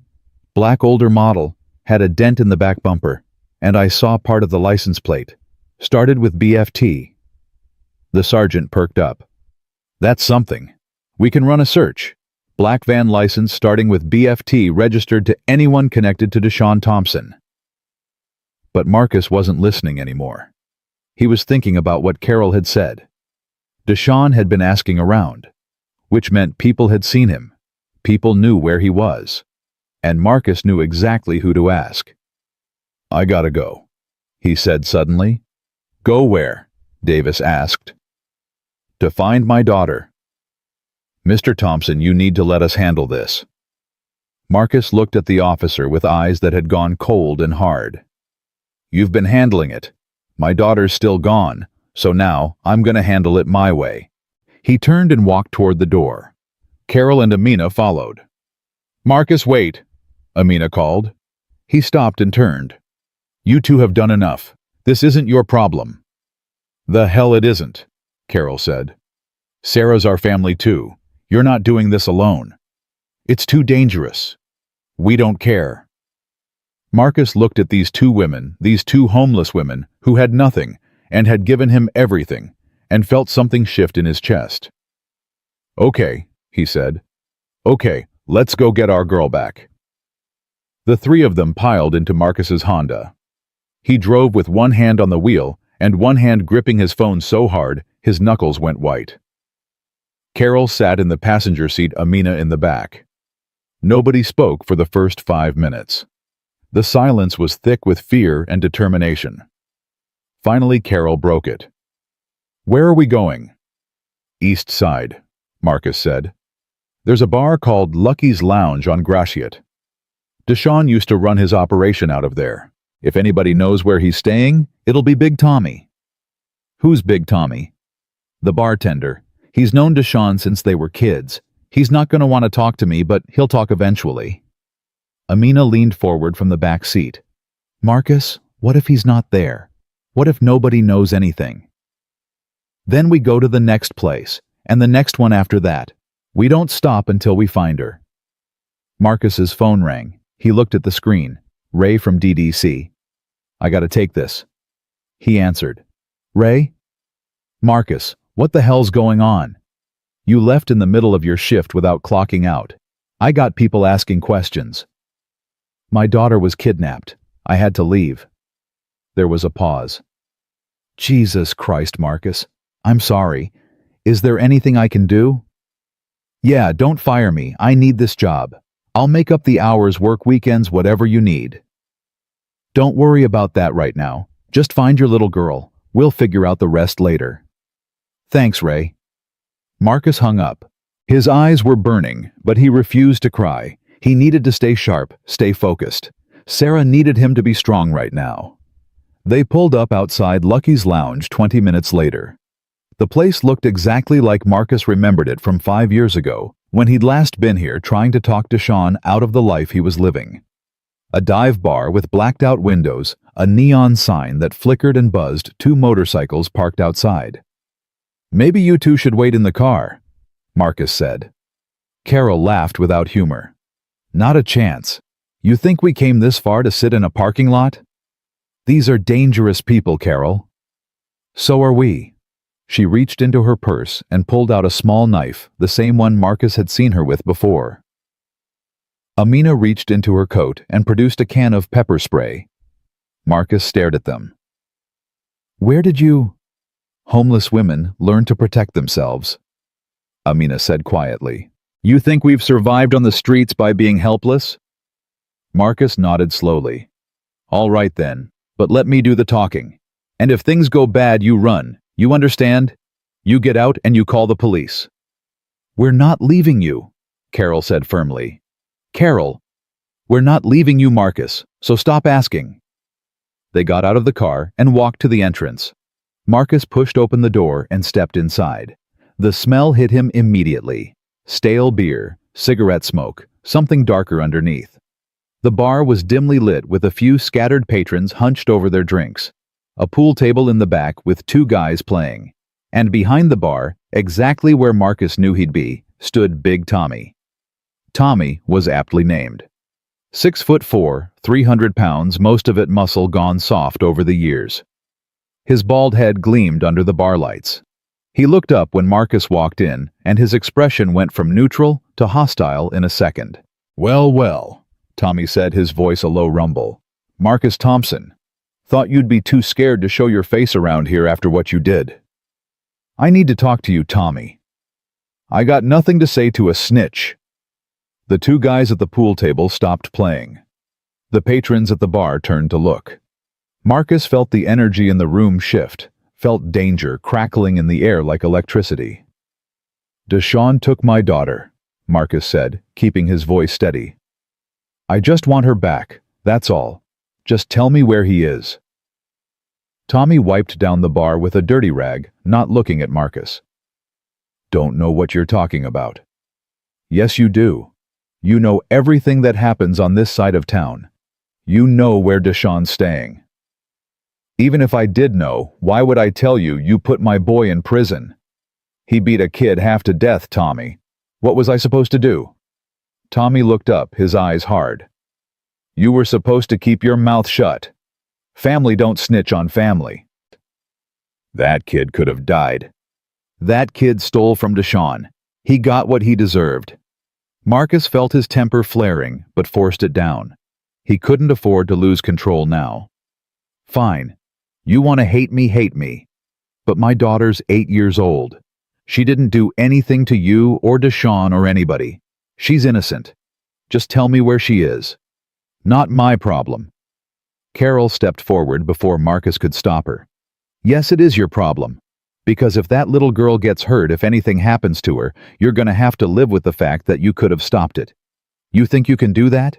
You think you can look at yourself in the mirror knowing you helped kill a child?" Tommy's jaw tightened. "Watch your mouth, lady." "Or what? You gonna hurt me too? You gonna hurt a homeless woman trying to save a little girl? That what you are now? Tommy, a child killer." One of the pool players moved toward them. Marcus stepped in front of Carol. "Back off." The guy was younger than Marcus, maybe 30, with prison tattoos covering his arms. He smiled, showing gold teeth. "Make me old man." Marcus didn't think. He just moved. His fist caught the guy in the throat before he could react. The guy went down gasping. His buddy at the pool table grabbed a cue stick and swung it at Marcus's head. Amina sprayed him with pepper spray. He screamed and dropped the stick, clawing at his eyes. Tommy came around the bar fast for a big man. He grabbed Marcus by the collar and slammed him against the wall. "You come into my bar and start a fight. I came into your bar looking for my daughter, and I told you I don't know nothing." Carol pressed her knife against Tommy's side, not hard enough to cut, but hard enough to make him aware it was there. "Let him go," she said quietly. Tommy looked down at her in disbelief. "You got some nerve, white girl." "I got a lot more than nerve. I got a knife and nothing to lose. Now let him go, or I'm gonna make you." For a long moment nobody moved. Then Tommy released Marcus and stepped back, hands raised. "Y'all are crazy, you know that." "Probably," Carol agreed. "Now tell us where Deshawn is." Tommy looked at Marcus, at Carol, at Amina, standing with her pepper spray still raised. Then he looked at the guy on the floor still gasping for air, and the other one rubbing his eyes and crying. "I could call the cops," Tommy said. "You could," Marcus agreed. "But you won't, because cops mean questions, and questions mean they start looking into what kind of business you're running out of this bar, and we both know that wouldn't go well for you." Tommy's expression darkened. "You threatening me?" "I'm just saying we all got secrets, Tommy. I don't want to cause you trouble. I just want my daughter back." Tommy was quiet for a long moment. Then he sighed. "Deshawn's staying at the old Ford factory, Warehouse 7. He's got some boys with him, at least 3 that I know of. They're armed. You go there, you're probably going to get yourself killed." "That's my problem." "Yeah, it is. But listen to me, Marcus. I didn't know he took your kid. I swear on my mama's grave I didn't know. If I had known, I would have told him to back off. I ain't got no love for you, but I don't mess with kids." Marcus searched Tommy's face and saw he was telling the truth. "Thank you." "Don't thank me. Just get out of my bar before I change my mind." They left quickly. Once they were back in the car, Marcus started the engine with shaking hands. "That was insane," he said. "You both could have been killed." "So could you," Carol pointed out. "Good thing we were there." Amina was quiet in the back seat, still holding her pepper spray. "Are you okay?" Marcus asked her. "I'm fine. Just thinking about what comes next." "What comes next is you two stay in the car while I go in and get Sarah." "Marcus." "No. No arguments this time. Tommy said they're armed. 3 guys at least, probably more. I'm not putting you in that kind of danger." "And what are you going to do?" Carol demanded. "Walk in there by yourself against armed men? That's suicide." "Maybe. But it's my suicide, not yours. We're coming with you." "Carol." "We're coming with you, Marcus. End of discussion. You can argue all you want, but we're not staying in this car while you get yourself killed." Marcus wanted to keep arguing, but he could see it was pointless.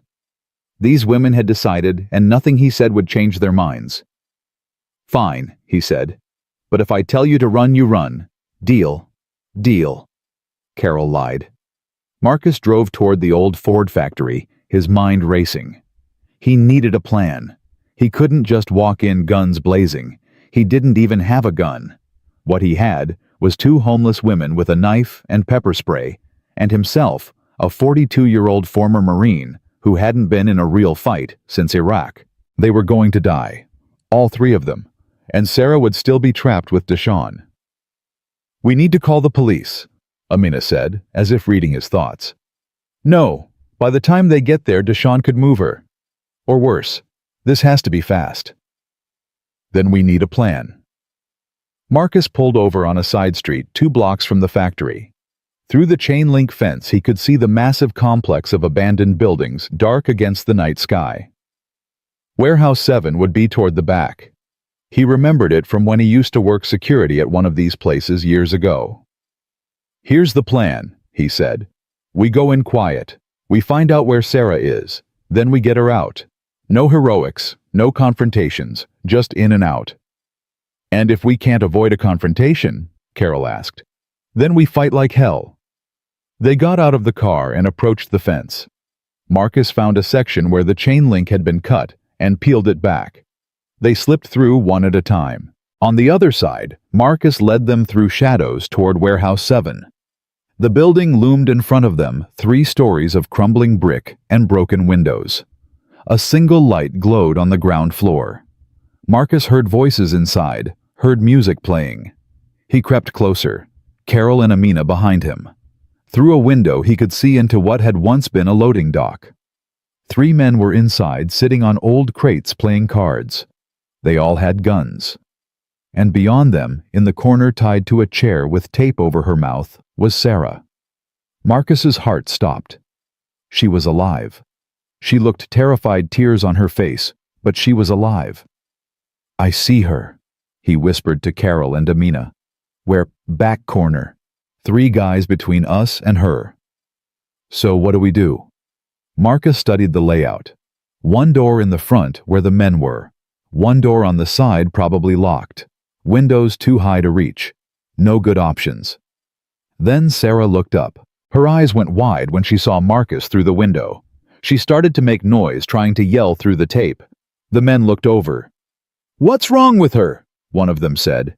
Marcus ducked below the window, pulling Carol and Amina down with him. "Did they see us?" Carol whispered. "I don't know." They heard footsteps approaching the window. Marcus held his breath. The footsteps stopped right above them. Then they heard a voice. "It's nothing. Kid's probably just freaking out again." The footsteps retreated. Marcus exhaled slowly. "We can't wait any longer," he said. "They know something's wrong. We go now." "How?" "The side door. I'm gonna kick it in. When I do, you 2 grab Sarah and run. Don't wait for me. Don't look back. Just run." "Marcus." "Promise me, Carol. Promise me you'll get her out." Carol's eyes filled with tears. "I promise." Marcus moved to the side door with the 2 women behind him. He tested the handle, locked as expected. He backed up, took a breath, and kicked with everything he had. The door flew open with a crash. Marcus rushed in. The 3 men jumped to their feet, reaching for their guns. Marcus grabbed a piece of rebar lying on the floor and swung it like a bat. It connected with the first guy's head. He went down hard. The second guy pulled his gun. Carol threw her knife. It wasn't a good throw, didn't hit anything vital, but it distracted him long enough for Marcus to close the distance. They grappled for the gun. It went off, the bullet ricocheting off concrete. Amina ran to Sarah, pulling the tape off her mouth. "It's okay, sweetheart. We're getting you out of here." She cut the ropes with Carol's knife. Sarah was crying, shaking, but she was okay. The third guy pulled his gun and aimed it at Amina. "Don't move!" Marcus saw it happening, saw the gun pointed at Amina, saw Sarah behind her, saw everything about to fall apart. "No!" he yelled.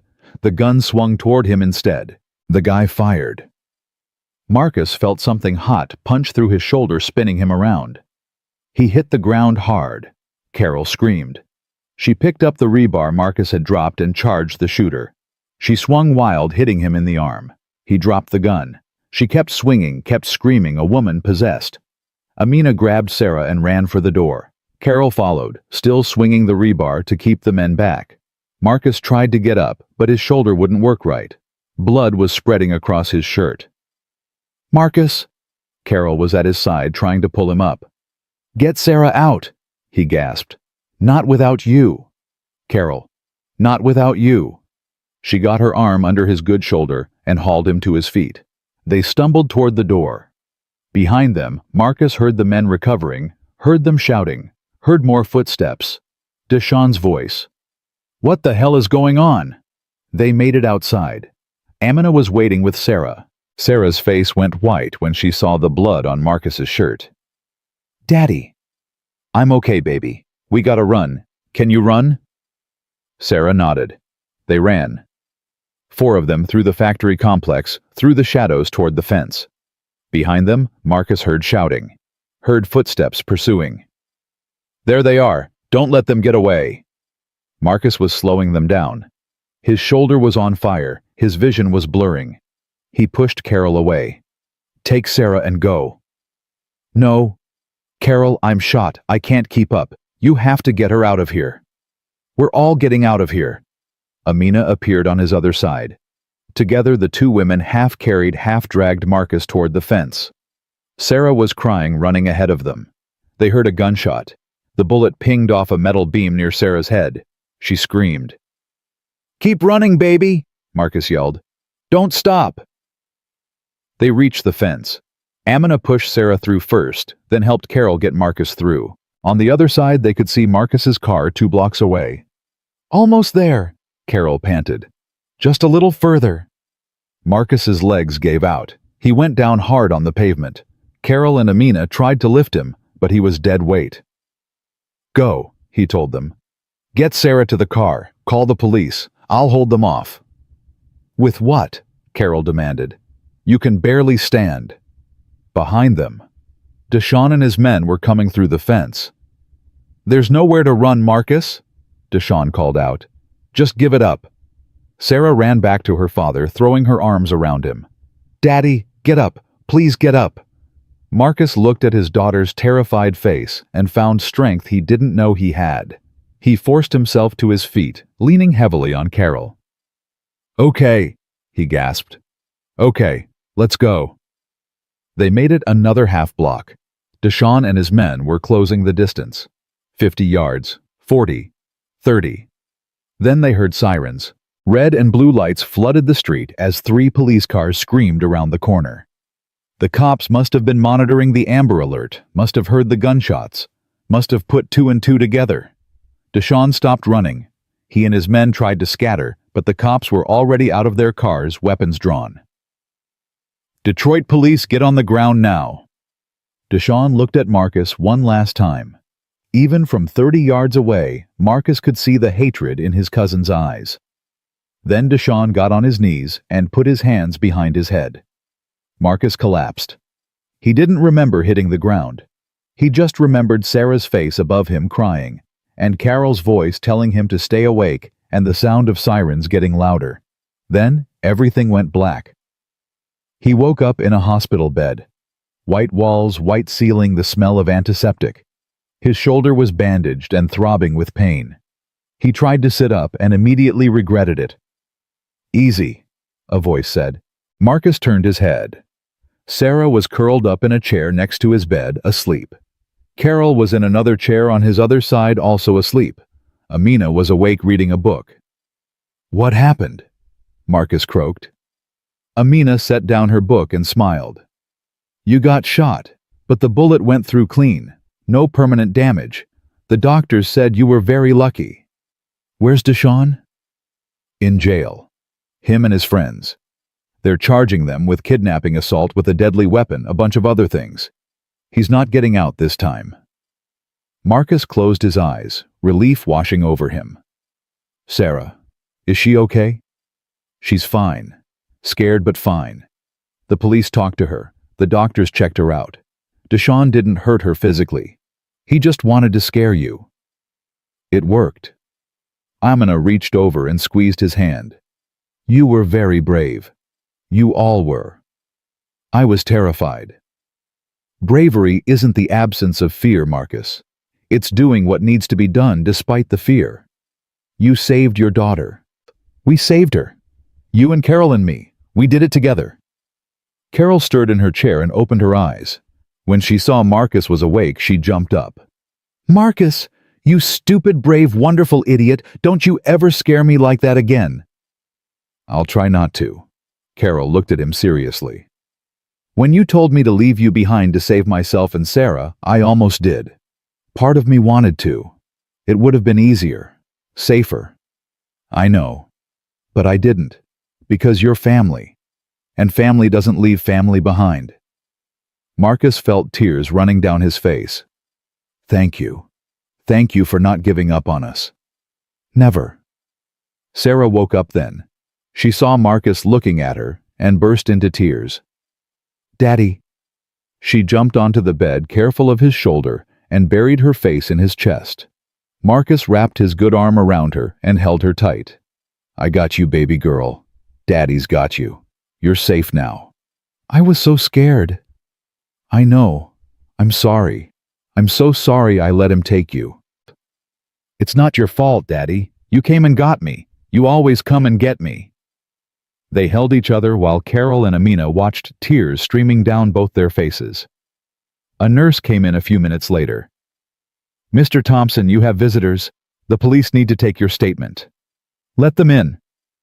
Officer Davis came in with the sergeant from before. They asked Marcus to tell them everything that happened. He did, leaving nothing out. When he finished, the sergeant shook his head. Mr. Thompson, what you did was incredibly stupid and incredibly brave. You could have been killed.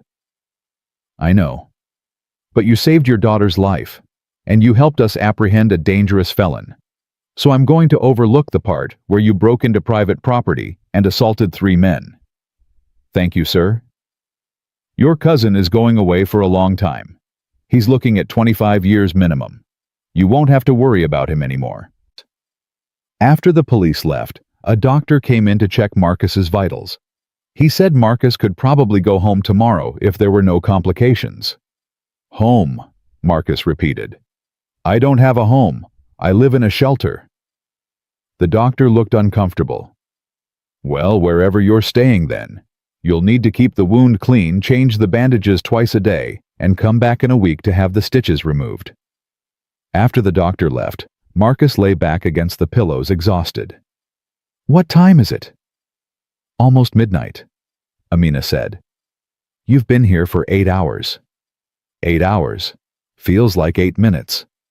Sarah was still pressed against his side, refusing to let go.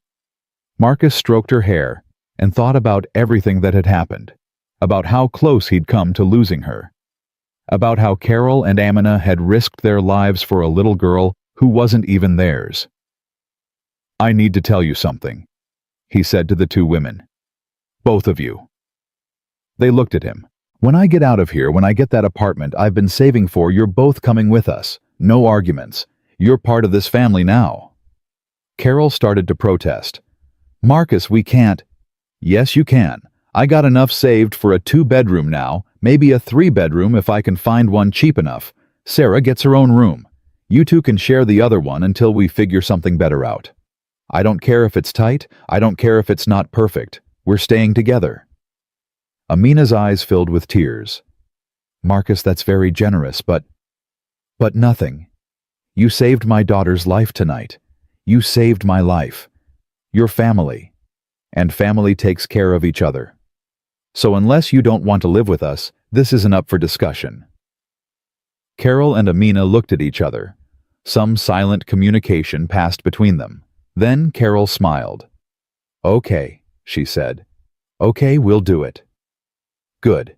Because I can't do this alone anymore. I tried. It doesn't work. We're stronger together.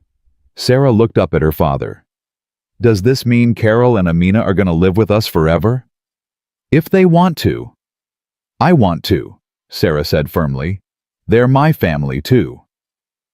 Marcus felt something settle in his chest, something that had been broken for a long time. Not quite healed, but on its way. They'd been through hell together, the 4 of them. They'd lost everything and found each other. They'd faced down evil and come out the other side.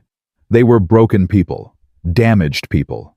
A homeless recovering addict, a refugee with cancer, a widowed father, and a traumatized little girl.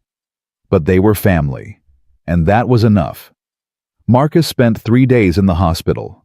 The doctors wanted to monitor him for infection, make sure the bullet wound was healing properly. Sarah refused to leave his side except when the nurses made her. She slept in the chair next to his bed, ate meals from the hospital cafeteria, and kept her hand wrapped around his good arm like she was afraid he'd disappear if she let go. Carol and Amina took turns staying with them. During the day, one would go back to the shelter to sleep and shower while the other kept watch.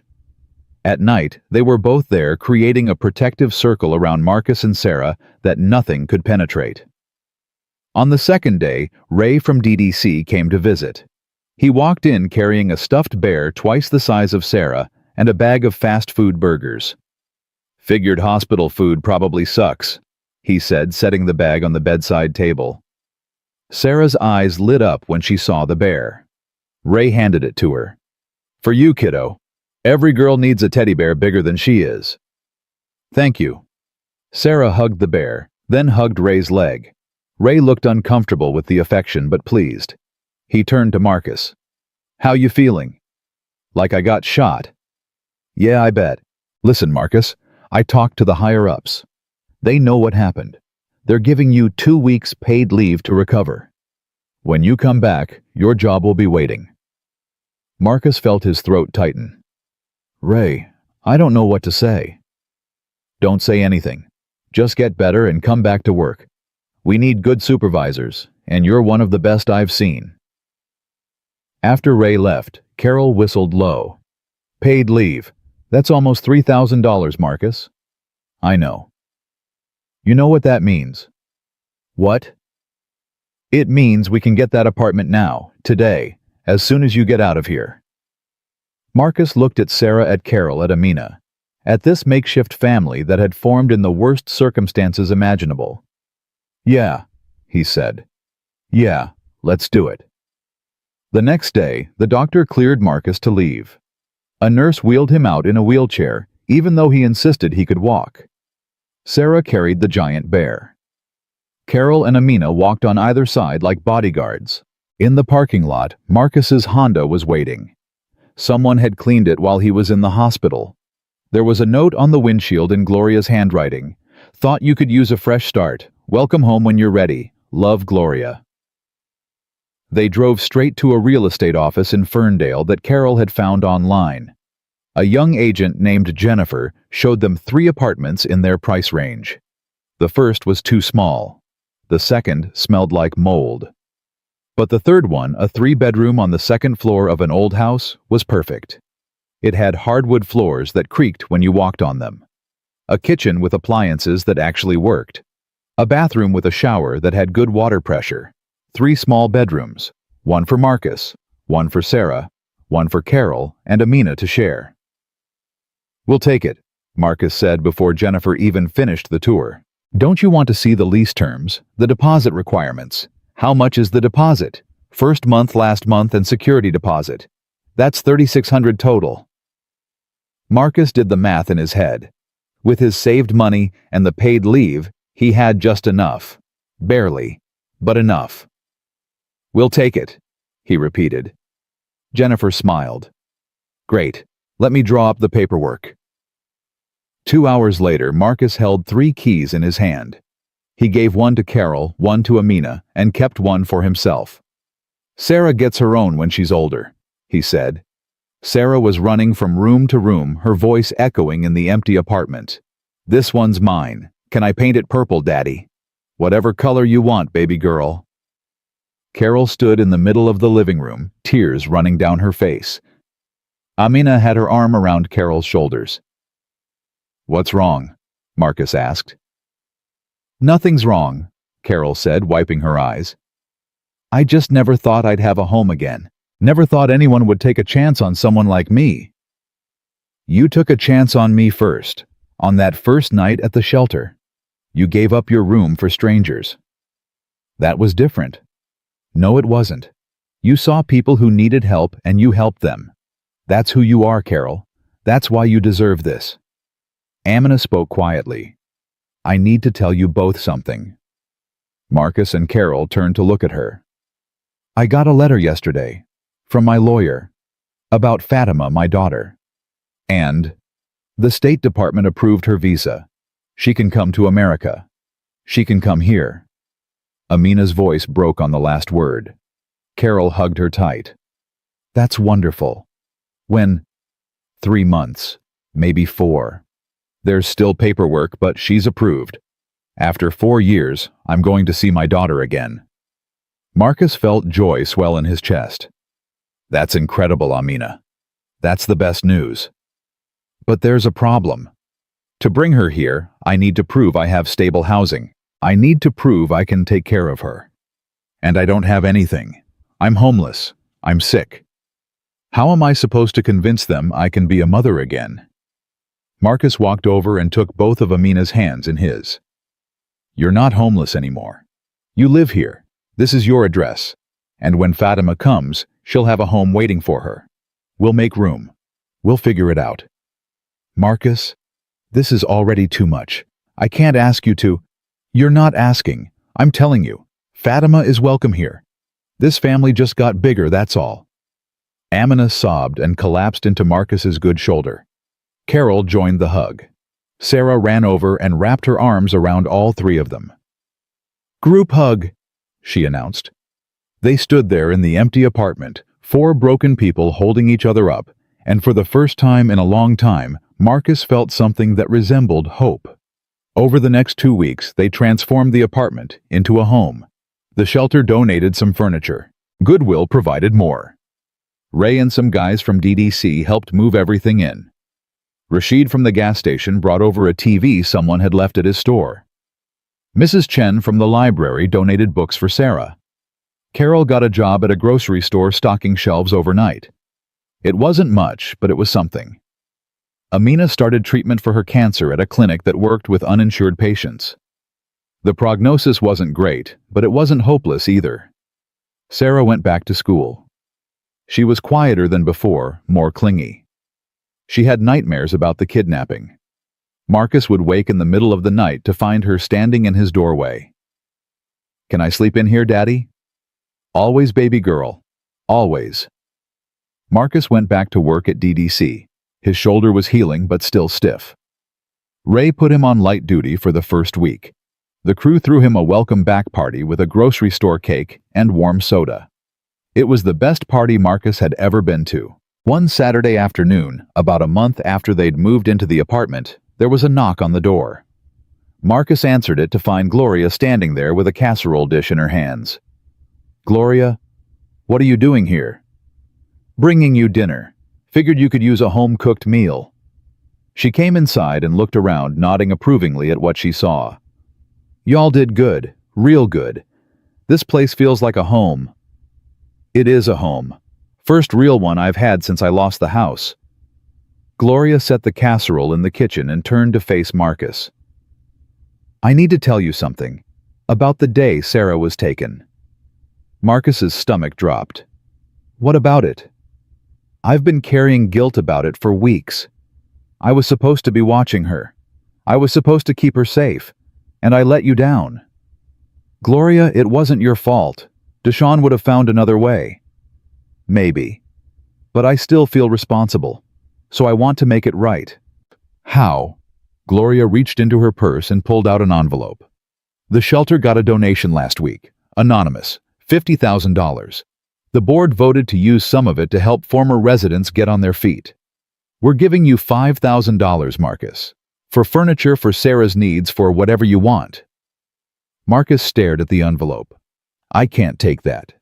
"Yes, you can. And you will. You showed me something, Marcus. You and Carol and Amina. You showed me that family isn't always blood. Sometimes family is just people who show up for each other when it matters.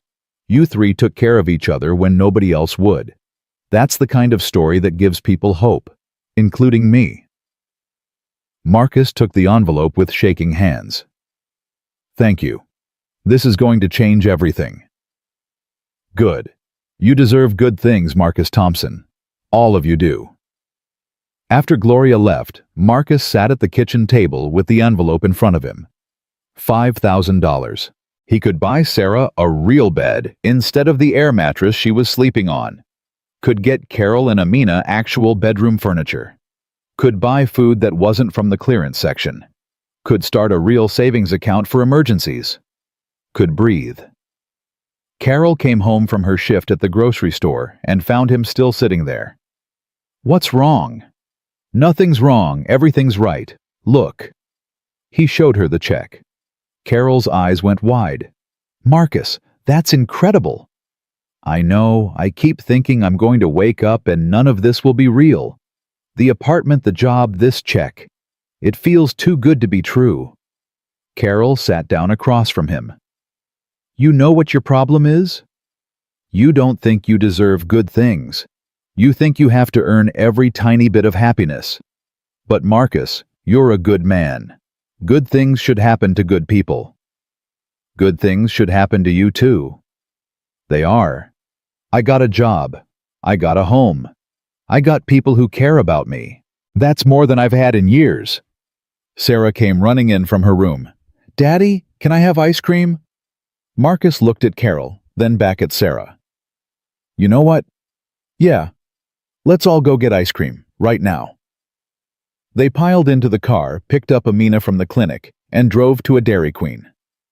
They sat in a booth and ate sundaes and laughed at Sarah's jokes and didn't talk about the past or worry about the future. They just existed in that moment together, and it was enough. 2 months later, Carol came home with news. She'd been going to Narcotics Anonymous meetings, part of her custody battle to get Tommy back. Her lawyer thought she finally had a shot. The hearing is next week, she told Marcus. They're going to decide if I'm stable enough to have supervised visits.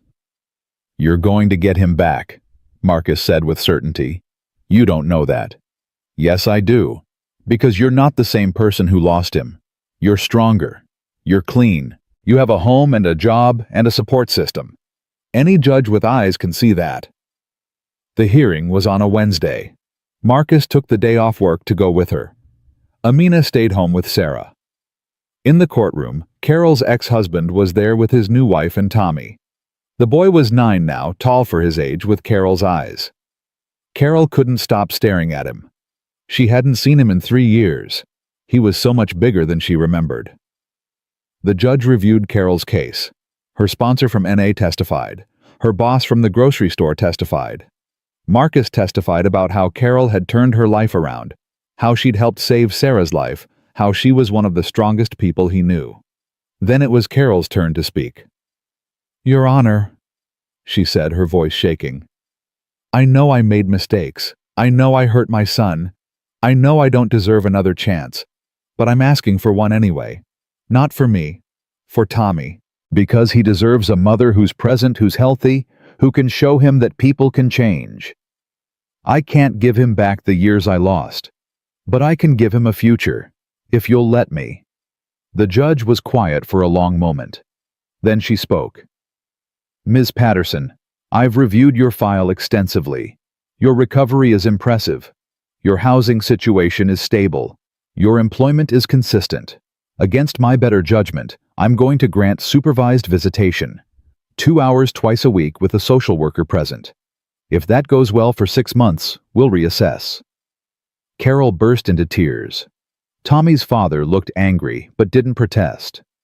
Tommy just looked confused. After the hearing, Carol got to spend 15 minutes with her son under the social worker's watchful eye. She knelt down to his level. Hi, baby. Do you remember me? Tommy nodded slowly.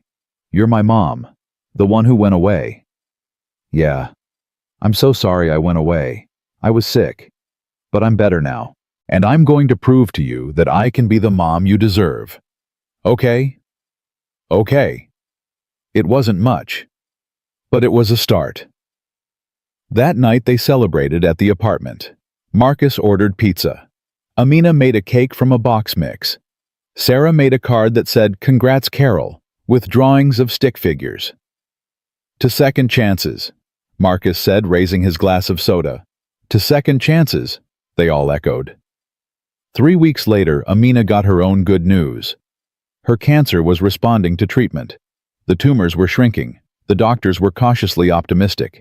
They said if it keeps responding this well, I might be in remission in 6 months. She told them, crying happy tears. That's when Fatima gets here, Carol said. I know. It's like everything is lining up. Like maybe God hasn't forgotten about me after all.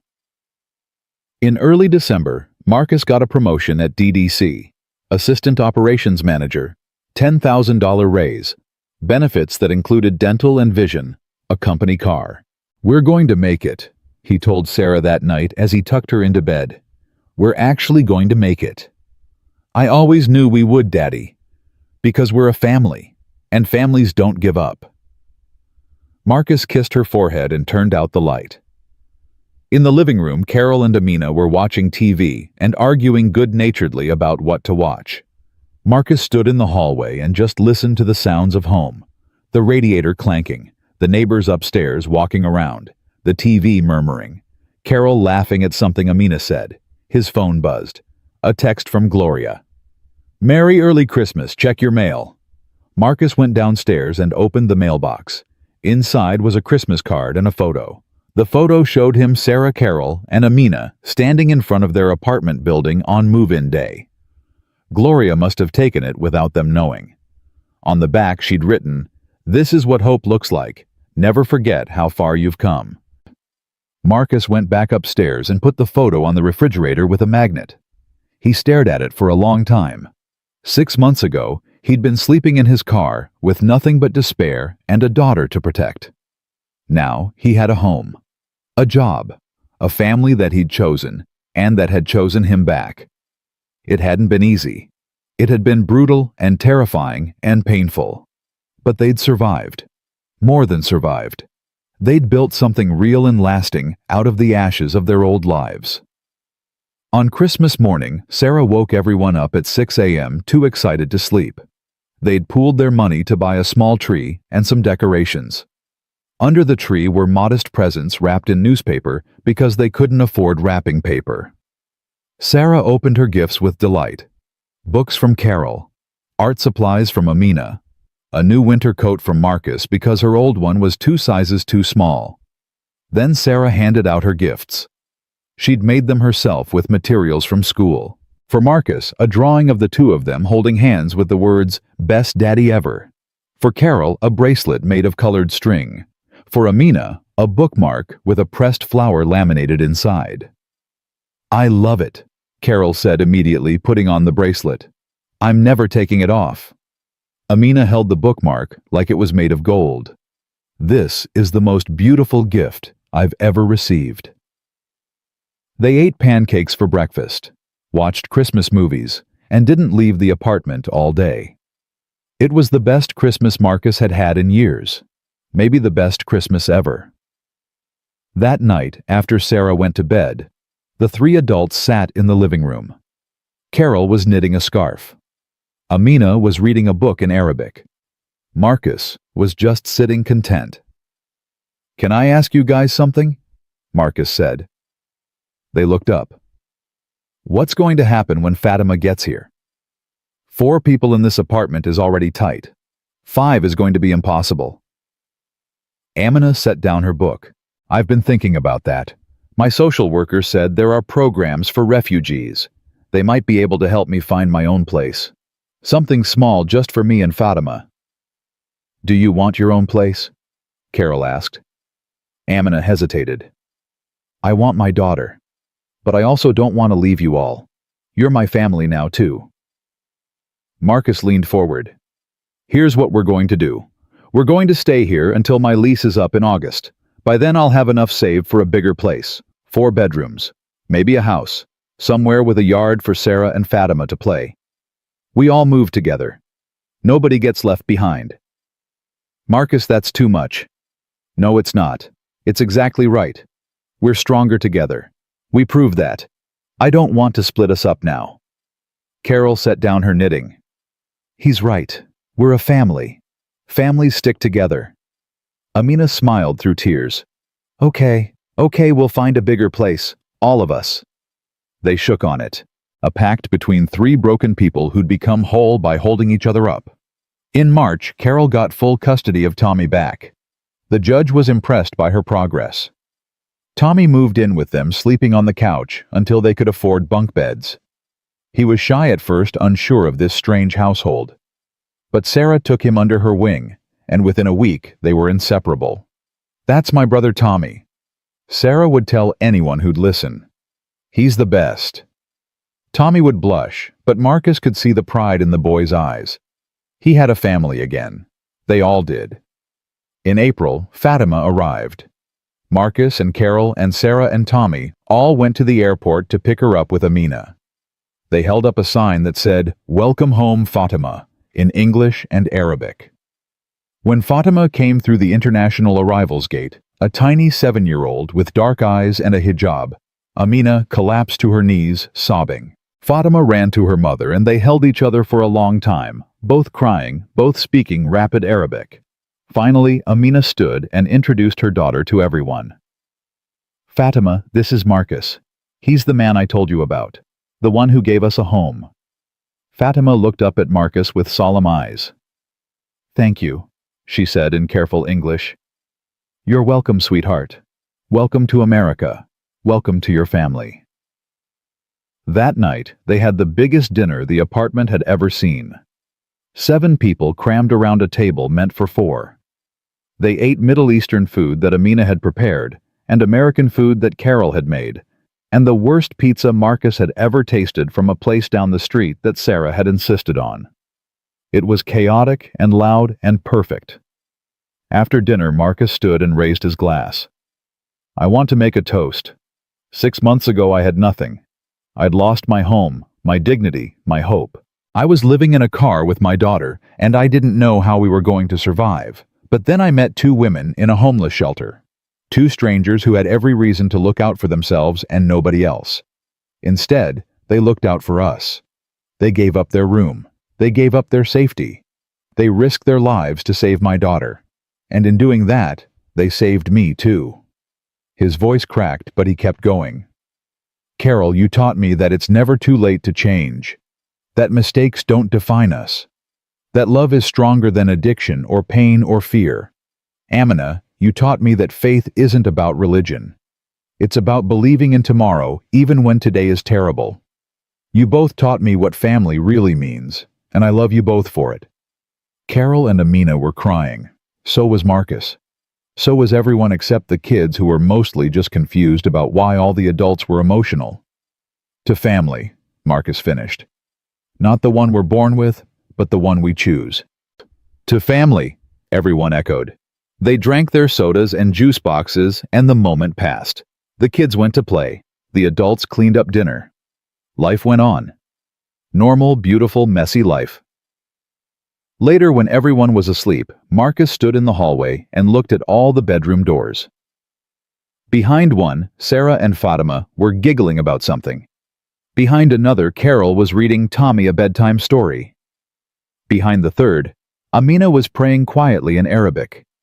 This was his family, imperfect, damaged, broken in 100 different ways, but whole together. Marcus thought about Deshawn rotting in prison for the next 25 years.